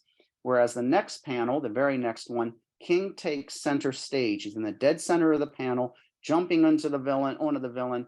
Preston is not the hero in this point. He's in the background. In fact, he's more a mere shadow as he's racing because King now takes center stage. This is great art, and it's a darn shame it's in color. I wish they could all be done in black and white. His art did appear in 4 mini comics. They were given away in Quaker Oats cereals in 1956. This, by the way, other than those 11 comic books that had the pictures from the TV series on the front, are probably the only premiums from the TV series, by the way, by that year. Don Sherwood, nice guy, 1983, did a mini comic book where Sergeant Preston was getting ready to retire with King, and his son, Jack Preston, was involved in taking over his spot. It was an experiment. It was a self-publication. They go for very big money. I think it's $163 is the average price on eBay if you can ever find one of these. I was lucky to be given one by Don Sherwood himself. And then we come to the TV series where it starred actor Richard Simmons. No, not that Richard Simmons of Sweating to the Oldies. This Richard Simmons, who was a character actor in the 1930s and 40s and basically was almost an unknown. In fact, other than Sergeant Preston of the Yukon, you wouldn't even know it's him when you're watching him in a movie from MGM in 1943. These are pictures that were taken behind the scenes during rehearsals as costume for publicity photos when they were in Aspen, Colorado. The first 16 episodes of the first season were shot up there in June and July of 1955 when they went into production. Why? Because up there in that high elevation, the snow is still on the ground, but it was 72 degrees in the afternoon, and it was perfect weather for playing out the role of being Sergeant Preston, and the dog wasn't freezing his paws on the cold snow. According to Richard Simmons in an interview, he said that there were times where the wind would blow down the mountain, and because there was still snow on the mountain, it would feel like air conditioning blowing on the actors and the crew. And it felt really good when it's 75, 78 degrees. First couple weeks of filming, Simmons was tossed from his horse, received a broken rib. This shut down production in Aspen temporarily. And what they did is they basically had a bunch of stuntmen replace him for exterior shots. If you remember some of those early episodes, you see him on his sled with the dogs leading. This is the stuntmen. This is not Richard Simmons because obviously he's wounded, but they figured, hey, from a distance, no one's going to know except close-ups. Budget for the series was $750,000 for the first 26 episodes. That averages $28,000 an episode. By comparison, Lone Ranger was shot with an average of $22,000. That was black and white, not color. Cowboy star Eddie Dew was one of the directors. In 1957, Betty Joyce, the female scriptwriter I told you about, she sued George W. Trendle. She was watching one of the television episodes and said, wait, this is my plot from one of the radio shows. I never got paid for it. She went to George W. Trendle. He said, you were work for hire. I own the rights to it. I can do whatever I want with them. And that includes making TV shows. She said, yeah, but I'm a member of the Writers Guild. And as a Writers Guild, if you're taking my story for TV, you have to pay me. Trendle never understood television. Let's just put it all in plain simple in one sentence. He lost a lawsuit and immediately he ordered anything that had her name to be destroyed. Everybody said, yes, sir, as they nodded no behind his back. So for historical preservation, thank goodness. Anyway, Jack Rather purchased the property for $1.25 million in April of 1957. When he bought back in 54 the Lone Ranger for $3 million, he was offered Lone Ranger and Sergeant Preston for $4 million. But he didn't have that kind of money. He was only able to make $3 million in liquid assets by selling some radio stations down in Oklahoma. So he decided, well, I'm going to have to buy Sergeant Preston later. And with the success of a Lone Ranger, he took that money and bought Sergeant Preston. But instead of $1 million, $1.25 million. And during the third season with Jack Rather in production, he decided to boost production costs to $1 million for the season, and Fran Stryker came in to script for the third season. This is Jack Rather in the middle. And of course, we all know who everybody is there, including John Provost, who was Timmy on Lassie. He was at our show twice in Maryland and just recently in Williamsburg. Nice guy, really nice guy.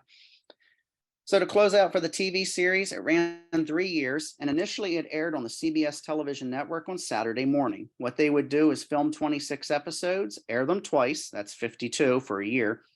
And by then, during the 26 weeks, they'd create another 23 or 26 episodes. They eventually ended up making a total of 78 half-hour episodes. That's 39 standard for syndication, 39 times 2 is 78. In September of 58, after CBS stopped airing them on Saturday morning, the series went into syndication. That means reruns. By July of 59, it was sold to 95 markets, which means if people didn't see it on Saturday mornings in the first 3 years, they probably saw it on a Sunday afternoon or a Tuesday evening on different stations, whether it be Buffalo or Austin, Texas. And in October 63, it was on Japanese television. I do not know how they pronounce Sergeant Preston of the Yukon. It would be quite amusing to hear it in Japanese. All 78 episodes were transferred from Studio Masters and restored and released on DVD twice, in 2006 and again in 2009. Those are the same prints that air on TV today when you're watching some channel like Grit TV or MeTV. I would like to give a warning. The ones on TV and on the DVDs, the closing credits are not accurate, especially for many of the third season episodes. This is possibly because those were the scripts those are the episodes that were adapted from Betty Joyce radio scripts. What they did is they took the closing credits from a first season episode and they just kept repeating the first season credit on multiple episodes in the third season. Basically, I guess they figured people like us who know who the supporting character actors would be the only ones who'd catch the difference. But picture quality aside, closing credits aside, they are worth it. By the way, those sets, even though they only issued them twice, are expensive. This is a standard Google search I did this morning. You're going to pay at least $100 per season, and they ran 3 seasons. And keep in mind, this series was released twice, not just one-time release. So again, this makes me happy that there's that kind of a market and demand, that Sergeant Preston of the Yukon is still in demand. Richard Simmons, by the way, loved, just like Brace Beamer as a Lone Ranger, going to children's hospitals, uplifting their spirits, signing autographs like those photographs you've seen.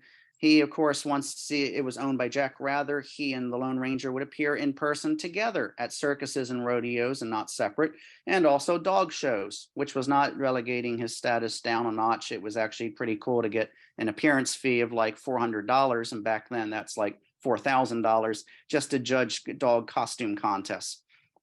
Here's a picture of him at Tiny Town in Compton, California, making a public appearance. Tiny Town was an amusement park in California, very popular in the 40s and early 50s, and then died down in popularity and went bankrupt after something called Disneyland opened in 1955. But fear not, Richard Simmons actually showed up on Main Street in marching parades and dog shows in Disneyland. Why? Jack Rather owned Disneyland Hotel. He was part investor in the Disney property. In fact, not only did he own Disneyland Hotel, in Disneyland Hotel for a number of decades, there was the Sergeant Preston's Yukon Saloon. Not joking, in the Disneyland Hotel. This is a photo of a couple. I found this on Google a few years ago. I don't know who the people are. I'm sure they're really nice people. This is a photo they took in the 1980s, I believe, of the Sergeant Preston's saloon. And this is what it looks like on the outside. On the inside, someone dressed up like Sergeant Preston. And then you have a saloon gal. That's the polite way of deciding what kind of person she is. We know what Kitty was. And then, of course, instead of King, there is a man in a Canadian Mountie lumberjack bear costume. Now, my nephew, when we took him to Disneyland, went under a table, screamed bloody murder. Winnie the Pooh looked like a monster to him. Sometimes those costume characters scare little kids. That would make my nephew have nightmares. Anyway, there was a Sergeant Preston's Yukon Saloon sign you see on the right there. It was also up for auction. I never did find out who got that, but that is also very interesting to find out how much that went for. But there is still a Sergeant Preston's of the North, not of the Yukon, saloon and bar with pub fare options, pints, and more in a historic building. This is on Lafayette Street, Lafayette in Indiana. I've never been there before. I contacted them. Until they knew I was a historian, they practically just hung up on me, mainly because they apparently had an interesting cease and desist, because they cannot portray a Canadian Mountie in their pub because Sergeant Preston's of the Yukon was considered a trademark property. So there is no reference to a Canadian Mountie in there, but originally this was a Sergeant Preston's of the Yukon. Now it's called Sergeant Preston's of the North, but they do have a wolf similar to King. They also have cool looking t-shirts. No, the girl is not included. www.sgtprestons.net is the website. I'll put that website at the very end, which we're just about at the end now. Mexico, he was entitled El Sargento Preston. And in 1975, 72 of the episodes were edited into 24 feature-length movies for television. Not uncommon for 50s TV shows to go into that procedure.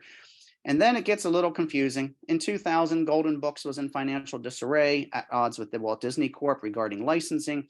Disney ended up purchasing Rather Corp, not for to own the rights to Lone Ranger, Lassie, and Sergeant Preston. They just wanted to own Disneyland Hotel. In fact, unlike today where they would want to own the property, they didn't care. So they sold all 3 TV series to Golden Books and part of a settlement. Disney just wanted to own the hotel. To them, the money was in the hotel, not in Sergeant Preston. In August of 2001, Classic Media acquired the assets of Golden Books Entertainment Division. That ended up becoming $84 million. And the price goes up. If you're familiar with Classic Media, they're known for Rocky and Bullwinkle, George of the Jungle. In July 2012, DreamWorks Animation entered in an agreement and they acquired Classic Media for $155 million. So the price tag for Sergeant Preston, I do not know. What they would have done is the question in acquisitions is to what do you equate the dollar value of the material, and they would have done a breakdown. But I can only imagine Sergeant Preston was worth at least 10 or $12 million in that purchase price, which is fantastic. And today, DreamWorks, the business entity, owns Sergeant Preston of the Yukon as well as the Lone Ranger. And in case anyone is curious, does anybody know who owns DreamWorks? This man, Steven Spielberg. This is the man who now owns Sergeant Preston of the Yukon and the Lone Ranger. Technically, the business entity of Classic Media, now DreamWorks. In the 1980s and 90s, Dick Simmons signed autographs at Western film festivals. Back then, they did not charge for their autographs, but you had to have something to get signed. So one entrepreneur decided to create a poster. Gorgeous poster, by the way. In fact, that entrepreneur was smart enough to get Richard Simmons to sign his name on every poster that never sold. It's worth more to find one of these posters not signed than it is to be signed by Richard Simmons, Sergeant Preston. However, if you want a legit autograph by him, just find one of these posters that's signed by him. There's a 99.9% chance that's a legit autograph. I got hooked on Sergeant Preston on the right, audio cassettes from Radio Spirits. That's how I got started listening to Sergeant Preston of the Yukon. And then, of course, on the right, that's their CD sets where they would take the art from the comic book and then transfer it into their packaging, which is always attractive and gorgeous. When Spielberg's DreamWorks bought Classic Media, they notified Radio Spirits and told them, guess what? You cannot sell the program. We own it. Now, the contract you have with Classic Media is right now still in force, but when that contract expires, you cannot do any more releases, which is why as of a set date, they could no longer release them, which was about a year or so ago, which was a darn shame because they were going through Jack Rather's collection and putting out the recordings in chronological order, and they were almost done. They were just in the early 1955. If they had just gone 2 more sets, I would have been happy, doing a happy dance in the kitchen. Today, official collectibles are practically non-existent, but there's the unofficial collectibles on the internet. You can find a Sergeant Preston of the Yukon t-shirt. The one on the right is a refrigerator magnet that one of the vendors at our convention in September was selling one year with a whole bunch of different refrigerator magnets that were awesome. And then recently licensed, we were able to put up a Sergeant Preston of the Yukon novel. This is where I took the 16 lost episodes, the first 16 that was an epic, and adapted it into a full-length novel. And the best compliment I ever received was someone who called me on the phone and said, I actually read your novel. That comes off just like a young adult book of the 1950s. It's fantastic, well worded. He enjoyed that. So this is what we did to help a form of preservation in a sense, even though the scripts have been scanned and the plots have been documented in an episode guide. It was just too good of a story not to put into a novel. This is a picture actually 2 weeks ago at the Library of Congress where I was taking photos of the radio scripts and so we could digitize them into PDFs. And this is what they look like depending on which papers. Some are yellow, some are white. And in case anyone's curious on a home computer, if you're using your smartphone, yes, you can read them. You can see how clear and concise they are. This is blowing the picture up. Easy to read and also very entertaining to read. So next week, I'm actually going out to Jack Rather's collection. I finally got approval. Flying out on Tuesday, coming back Thursday, spending 2 full days going through archives like this. They have some Sergeant Preston of the Yukon material as well as Lone Ranger material, which is practically the last archive, whether it be a family relative or a university archive that I've been meaning to go to. And so I'm taking advantage of it while I still have the chance. These are the websites that I had mentioned. This is the list of the 74 lost radio episodes. Please do check it out. If you have any of them, let me know. If you want the Indiana Food and Drink Pub, there's the website there. And then my author's website, if you want to go check out the novel that I wrote. And if I can make a last 30-second plug, with the coffee shop, we are raising funds. We have a Kickstarter right now to raise some funds for some equipment because interest rates are horrible at the bank. So the more we can raise now, the less we borrow. It does come in handy. We do appreciate it. And if anybody wants to get anything for donating, or in this case, purchasing, What I am doing this winter, while I still have these last 3 or 4 months of my life before I will be making 2-shot, 3-pump hazelnut low-fat mochas, is pulling out all these research files that I've done over the years. In this case, King Kong was done as a radio serial to publicize the movie in 1933. We took all 15 radio scripts, scanned them into PDF, limited the book to 100. There's a history of the show. We're reprinting all the radio scripts in a book. 2 or 3 weeks from now, we'll be announcing that the entire run of Pete Kelly's Blues, which was 13 scripts, and I think only 6 recordings exist, are all going to be reprinted in a book so people can actually enjoy the lost episodes as well. This is pretty much how we're doing fundraising throughout the entire winter. So if you want to go to my website, you can buy a book and know that you're actually supporting the coffee shop, because we can keep our bills paid, but we got to raise some extra funds. So we're cleaning out the house as well as raising money for the coffee shop. But also the Sergeant Preston of the Yukon novel is there. So if anyone has any questions, I will leave this up for a moment, and then I'll take this down off the site. Hey, Marty, that was great. Question for you. On the deeds, how is that actually working? Who's paying the taxes, for example? And if the taxes aren't paid, are those deeds null and void now? Oh, you mean the Yukon land deed? Yeah.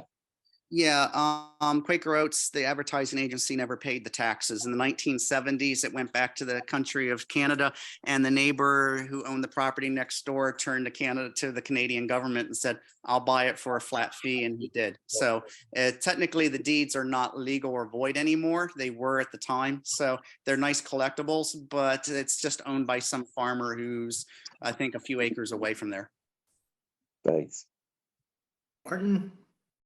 Martin, I've always been curious, Jay Michael, right, was the first on the radio, and then Paul Sutton? Or do I have it back? No, I think I have it right. Yeah, you have it right. You have it Okay. right. Jay Michael was first. He's listed in the 1939 Review and Variety as being the role of Sergeant Preston, because none of the scripts indicate the cast for some odd reason, unlike Lone Ranger, where a lot of the scripts have the cast listed. So we do know Michael was in the beginning, and then when Paul Sutton took over around 44, I think it's December 44, I could be wrong, this is off my memory. And then after the Lone Ranger went off the air in June of 54, and they went into reruns, and they did the same with Sergeant Preston. When Preston came back in September 55, Brace Beamer, who was Lone Ranger, was now the voice of Sergeant Preston. I guess my question was, Jay Michael went from being Sergeant Preston to just being an announcer on the program. Was there any reason why they went to Paul Sutton? I mean, Sutton had a great voice, but Jay Michael had been the character for a number of years, and now he's the announcer. And it would seem to me that being the lead character would pay more than being the announcer. It would. A lot of the people who were announcers became the lead actors for shows, and then vice versa, and they bounced back and forth. You remember Brace Beamer was the announcer for the Lone Ranger before he became the Lone Ranger. Paul Sutton took over from Jay Michael about 3 weeks into when Quaker Oats started sponsorship. We don't have any paperwork to verify why. We suspect that's not a coincidence, and that the sponsor might have said, we'd like a different person play the role, or it was a financial consideration. In other words, and Trendle did this, it was notorious. He would give you a salary contract. It's a flat fee. So even if you were the star of a show, you were working 24/7. You could be doing reading the news at 6 o'clock in the morning, but then playing the role of the Lone Ranger at 5 in the afternoon. And the rule of thumb was, when the programs become sponsored, then it would go to a higher fee. In other words, so you're getting $75 a week to play Sergeant Preston. If it gets sponsored or if it gets nationwide, then the salary goes up to $140 a week. And I have no doubt, as soon as it was sponsored by Quaker Oats, Trendle tried to get rid of J. Michael or waited until his 13-week salary kind of concluded, and then quickly turned around and said, hey, it's my option. I'm not renewing. You're not going to play the role. And went to Paul Sutton and gave him a contract that did not stipulate how much money he would get paid extra for it being sponsored. So I would, if I had an educated guess based on what I've seen in the past, Trendle switched to the cast simply because it was budget and he wanted to save paying J. Michael extra money because it was sponsored. All right, thank you. And, you know, it was a great presentation, Martin. Thank you very much. Regarding the change in the credits on the TV show, are the original credits out there, either like in old tape recordings from TV, or is it just on the DVDs those credits were changed, or is it everywhere? It's only about 17 episodes out of the 78 on the DVDs where the closing credits are not pure. I do know collectors collect on 16 millimeter, so I would imagine you could probably find a few of them that were altered on DVD available on 16. Just have to find that specific episode and get them transferred. I will say when the credits were altered, it was digital. So if you can find a 16 millimeter, I'd be shocked if those credits were altered. What about on videotape recordings off TVs from like the 80s and 90s? What would they have? They should be accurate, at least credit accurate. Thank you.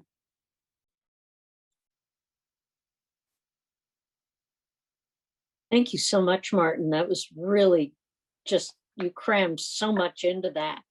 And I suspect there's even more that you have. So choosing the material was probably a bit challenging, but thank you very much. Does anyone else have questions for Martin that they would like to ask? Yeah, Martin, I just want to let you know that Sergeant Preston of the Yukon is one of the few television shows I remember from my ill-fated youth. Yeah, that maybe Superman and one or two others, but I have very fond memories of that program, especially during the winter when you'd sit there and you'd see all this snow and you'd freeze to death. I find the TV show is better than the Lone Ranger TV show. I'm prejudiced. I like the Lone Ranger radio. When you get to the TV, it looks like it's filmed in a studio. The campfire, you can tell that's inside a studio. It just arc lights. And then you get to Sergeant Preston, it's so much exterior. It looks much more realistic, like a polished production. I agree. Just one question. You say you're going to be going to the Jack Rather archives. I assume that's in Detroit, or? No, Jack Rather, he married Bonita Granville. He was based out of California. So I'm flying out to California. If anybody's in California hearing this, I am not going to California because I find when people find out I'm going to California, there's not enough evenings for everybody who calls me up and wants to take me somewhere. But I'm going out Tuesday, flying back Thursday, making it quick. It's at Loyola College, about 10 minutes from LAX. So a friend of mine's going to drive around, pick me up. We're going to go there, snapshot till 4 o'clock till they throw us out of the library, go relax in the evening, get some drinks, come back in the morning, repeat, and then fly back. Got it. Thank you. Is there something in particular you think you're going to find at this particular archive? They've already done not only a finding aid for me, but they've gone to the trouble of pulling out folders and taking snapshots for me. There's an interesting thing about researching. 90% of the people who go to a library to do research for supposedly writing a book or an academic paper never really truly write the book or do the academic paper. Librarians will tell you. So they just humor everybody. They do their job. If you have credits like mine, or in some cases, they actually knew who I was, which surprised me. They open the doors, and it's amazing how, like during the COVID, if I called them up and said, hey, I know you're probably in office, but you won't allow any visitors right now. I'd love to be able to listen to this recording. They just make a copy and send it to me, where prior and now after, the policy was you could not get a copy of a recording from a library. You had to go to the library for research. So during like the COVID scenario, I told people, if anybody has some credits that's actually credible, contact the libraries now and get this stuff before they reopen to the public after this is all over.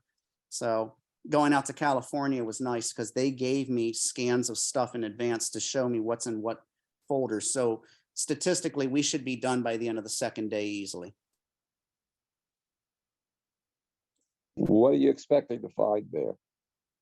Well, what I've seen there, day by day production shoots. I could tell you who tore their pants on the set and filming an episode in 1954, right down to the entire entire assets, financials, rather corporation.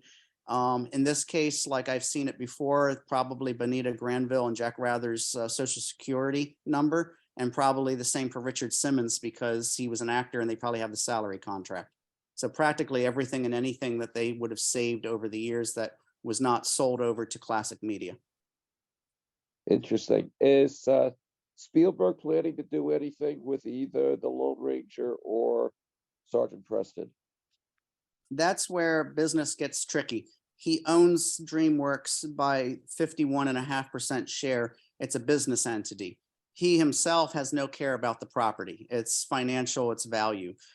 He has people who work at DreamWorks who, if you approached them and said, I want to do a licensing deal, they would want to know what trademarks and value to their trademarks it would be, not the financials, and then they could give you a licensing agreement. Spielberg, if anything, would sit at a planning committee every month, a board meeting once a month or once a year, just to look over what's been proposed and say yay or nay. But that's even if it's his job. In most cases, he doesn't care. That's he just has to make sure that the numbers are sound. It would be great if somebody could do something saleable with the Lone Ranger because the last few attempts haven't gone over. And it would also be affecting the value of their property if they can't resuscitate it. Actually, it's funny. Last I saw, according to paperwork I wasn't supposed to see. So the Disney movie, as much as it was tarnished as a Western versions of Pirates of the Caribbean, thanks to Johnny Depp's name on there, they believe that's a saleable brand product for another 15 to 16 years. So if you approached them and said, I want to do this type of collectible of Lone Ranger, it'll maintain a public image, they would say, well, I think they still remember the Johnny Depp movie.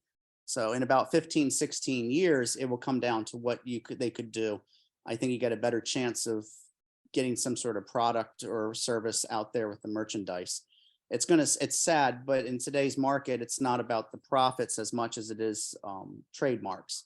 Sort of like Warner Brothers. Every time you see a Batman movie, it's a different type of Batmobile. The recent one was, what was it, a Mustang? What was the most Batmobile? It was a Mustang. And all of a sudden you're like, well, what the heck? And the idea is they want to trademark that style of a Batmobile. So it's all about merchandising and trademarks. It's not about the profits. So in trying to license, it's an example. I contacted General Mills for 20 years. I must have harassed the attorneys to a point they knew me by name. And I was saying, look, you guys have Jack Armstrong material there. I want to look at all this. I'll give you 10% profits for the books that I sell, documenting the history of Jack Armstrong. And one day I get the right person on the phone and she sneezes and says, I'm sorry. In the time I just sneezed, we made $14.5 million. What 10% are you talking about in the book sales? And that's when I realized, okay, I see how the game is played. So 1 year later, I approached a lawyer pointing out the trademark and the value proposition of the necessity of longevity, maintaining the trademark status of the character.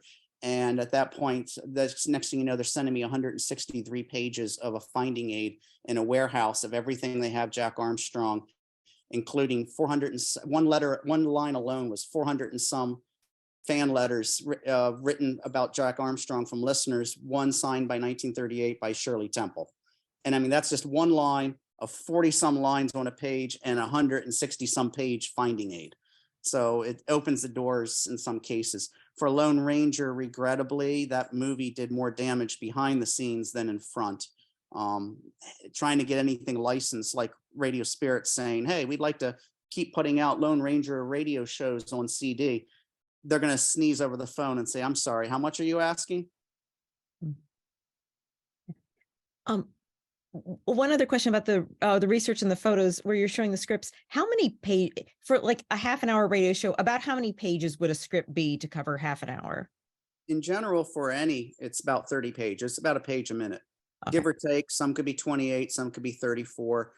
The interesting thing, WXYZ in Detroit is the only station that used legal length paper, not letter length, which is odd because you would think there'd be more dialogue, but they did a lot more sound effects than dialogue and short dialogue. So usually it's about, basically the equivalent is about a page a minute. Oh, thank you.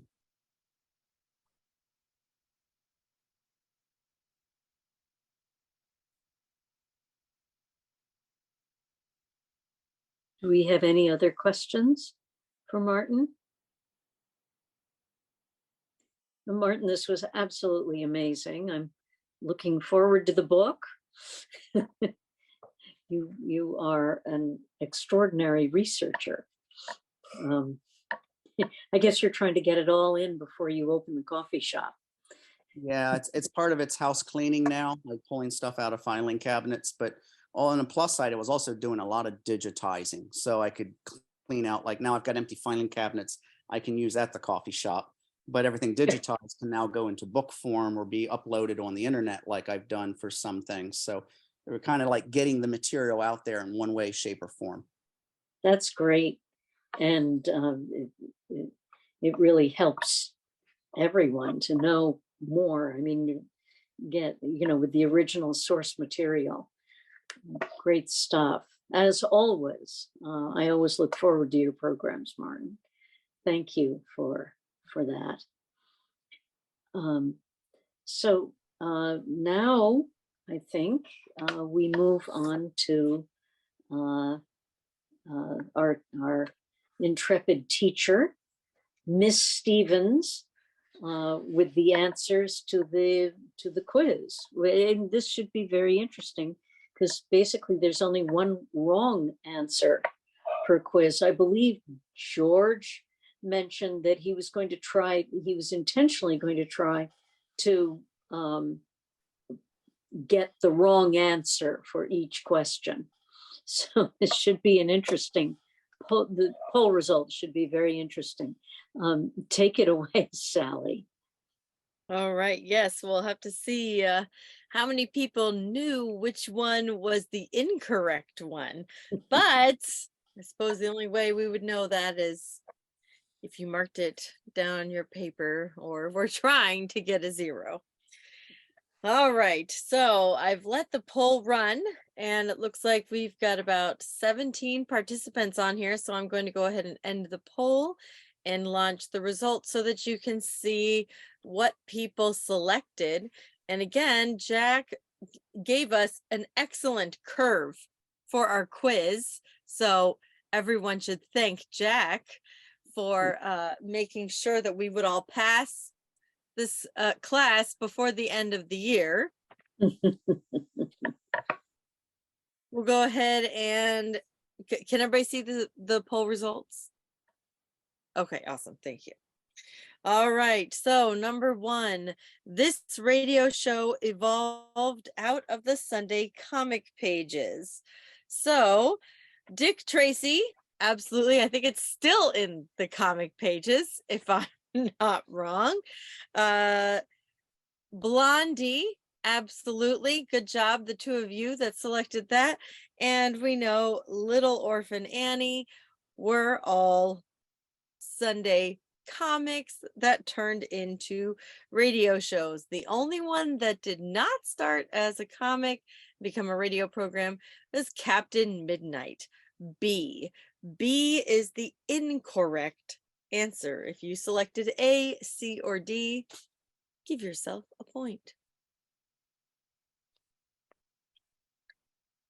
Number 2, this radio program originated in a novel.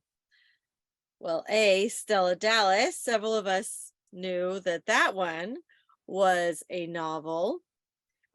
B, David Harum. Good job to the one person who selected that. Excellent. Very nice, Lawrence. And C, the majority went for The Thin Man. Might have recognized those stories, but I'm sorry to the 4 of you that selected D. That is incorrect. I Love a Mystery did not originate as a novel.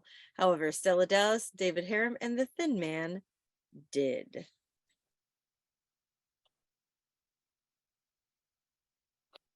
Number 3, a telephone ringing began each program of this series. I think I even thought of about 3 more after this. I was like, wow, a lot of shows started with a phone, which seems really strange now that I realize that there are so many that start with a phone. So this one might have been a little tricky for some of us because many of us knew Lum and Abner. Well, that's our ring. Might remember that one. The Adventures of Sam Spade. You have Effie answering the phone right away. And Duffy's Tavern, which don't think Duffy ever answered that phone. But so those ones all definitely started with the phone. Anyone like to recall what else starts with the phone?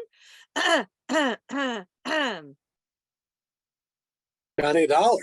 Oh, what? Very good, John. Excellent. Johnny Dollar also started with the phone. However, you would think that something called Bell Telephone Hour might start with a phone, but it didn't. So Jack tried to trick us a little bit there. You would have been correct if you selected A, B, or D, or even wrote in yours truly, Johnny Dollar. However, C, the Bell Telephone Hour, was incorrect. Incorrect.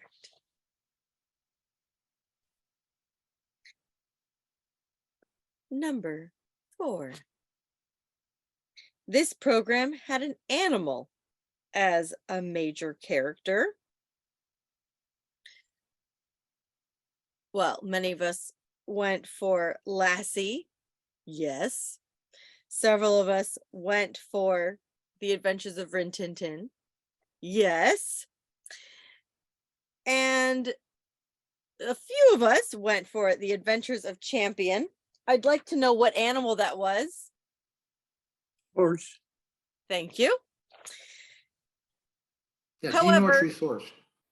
the falcon, which is an animal, was not actually an animal. So Jack, while this may have been a quote unquote the easiest quiz ever, he was still trying to make us think and had to not be thrown off by the throwaway answers. So if you selected A, C, or D, you are correct. If you selected B, the falcon, so sorry. I'm just sorry for you. I don't know what else to say. Number 5. A female private eye starred in this series. Well, I love that so many selected Candy Matson, Yukon 28209, because she's fabulous. Clearly. There were very few selections of the other answers. So Philco Mysteries, I believe actually was spelled with a Y. Am I correct there? That was her name because it was Phyllis Co. I believe. I mean, you guys are really stretching my brain here, but she was definitely a female private eye. So if you selected there's actually 2 misspellings. Candy Matson's misspelled too. Oh my goodness, doesn't have a T. We're gonna need to do some editing there. We're gonna have to work on our editing. I should have caught that. I apologize to everyone when I was setting up the poll. I just did a cut and paste job. I did catch Blondie though, Jack. Oh. So I spared your blushes on one of them. Spell check is not always our friend. Spell check is not always our friend. And I'm not the best editor going. Hey, that's okay. That's okay. That's why we review our answers, class. We don't just submit. This is why we review our answers. Very proud of you all for finding your mistakes and growing your brains. Don't you feel like 8 and 9-year-olds again? Because that's who I work with. All right. So Philco, good job to the one person who selected C. You are correct. And the affairs of Anne Scotland, while she may not sound from the title like a female private eye, guess what? She was. So good job to the one person who selected that as well. However, Our Gal Sunday. Sorry, not the one. Though it says Our Gal, don't be fooled by Jack trying to trick our brains. Not a female private eye. Did she have a different occupation?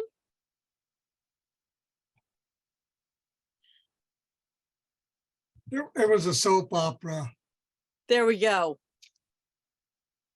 Drama was her occupation. Yes. I understand entirely. Number 6. This popular show originated at station WXYZ in Detroit. Why, we've been hearing that a lot this evening. So maybe you changed your answer after you were listening and doing some additional studying. I won't hold it against you for this time. If you selected the Lone Ranger, excellent job. They came out of WXYZ. If you selected Challenge of the Yukon, good job. You paid attention to our program tonight. Very good. Or if you said, oh, I knew that's the one now. Excellent. Very proud of you for listening. If you selected the Green Hornet, hint, Martin is presenting a Green Hornet screen.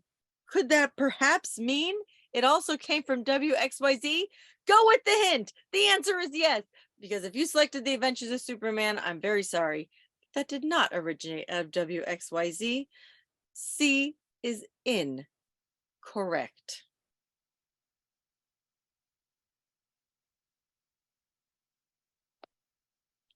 Number 7. The sponsor of this series was a P&G soap product. Bonus points if you know which soap product. A, Ma Perkins. Good job, majority. Absolutely. Soap product? Oxidol.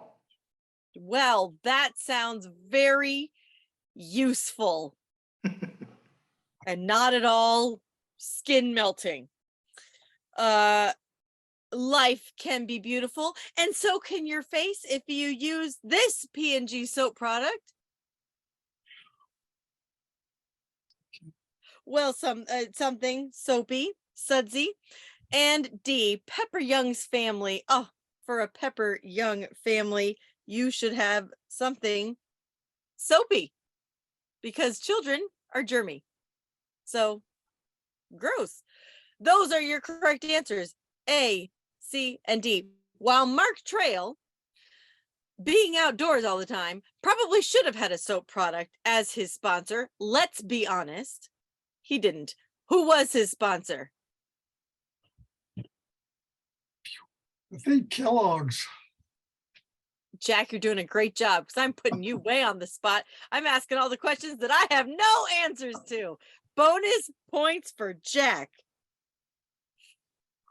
Number 8. This program was a syndicated series.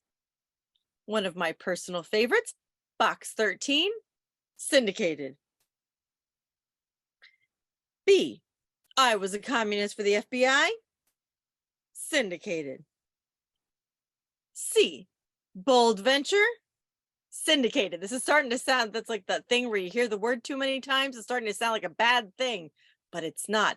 However, I'm very sorry to say, D, Let's Pretend, was not a syndicated program. That was not a syndicated series. A, B, and C are your correct answers. Number 9. This was basically a husband and wife radio show. And if you have been to any of our, listened to any of our recreations in previous years, you may have recognize some of these titles that have even been presented by husband and wife teams. A, Ethel and Albert, check, yes. C, Easy Aces, yes. I believe we did that one a few years ago. And D, The Bickersons. Yes, The Bickersons. Definitely a husband and wife radio show of nothing but bickering. However, while Abbott and Costello might have often sounded like an old married couple, they were not. They were not a husband and wife show. So B is the incorrect answer. That was the only one that was not. Our final question. Jack had to end 2022 with the infamous BB. I've been practicing my vocals. I've been studying the name, as I was forewarned of nothing in this quiz except that I would need a pronunciation guide for one name. B. Benaderet was a regular on this radio program. Well, since I'm avoiding her entirely, I don't know what radio program she might have frequented. However, if you selected A, the Jack Benny program, good job. If you selected B, Granby's Green Acres, good job. Or if you selected C, My Favorite Husband, then good job. You could go listen to her name, which is practically unpronounceable, on all of those programs. However, she does not appear on Hopalong Cassidy, so I'm going to go listen to all of the Hopalong Cassidy episodes. That's what I am now going to do, since I know I will be spared from her French appearing yet not sounding name. Very confusing. So that was our quote unquote easiest quiz with a lot of curveballs thrown in there. I think I passed. I hope you all passed. Oh, George, we might have to retain you for another school year, but we will discuss that at a later date. Class dismissed. Thank you, Miss Stevens, and happy holidays to you as you go on winter break. I wish. I got one more week. But who's counting? Soon. Yeah, who's counting? Excellent stuff. Frank, thank you. Jack, thank you so much for this quiz, which was absolutely delightful. And I hope everyone feels good about themselves and everyone got perfect scores. Although George didn't succeed in getting, singling out all of the wrong answers. And there were some curves there. It may have sounded easy, but as with all of Jack's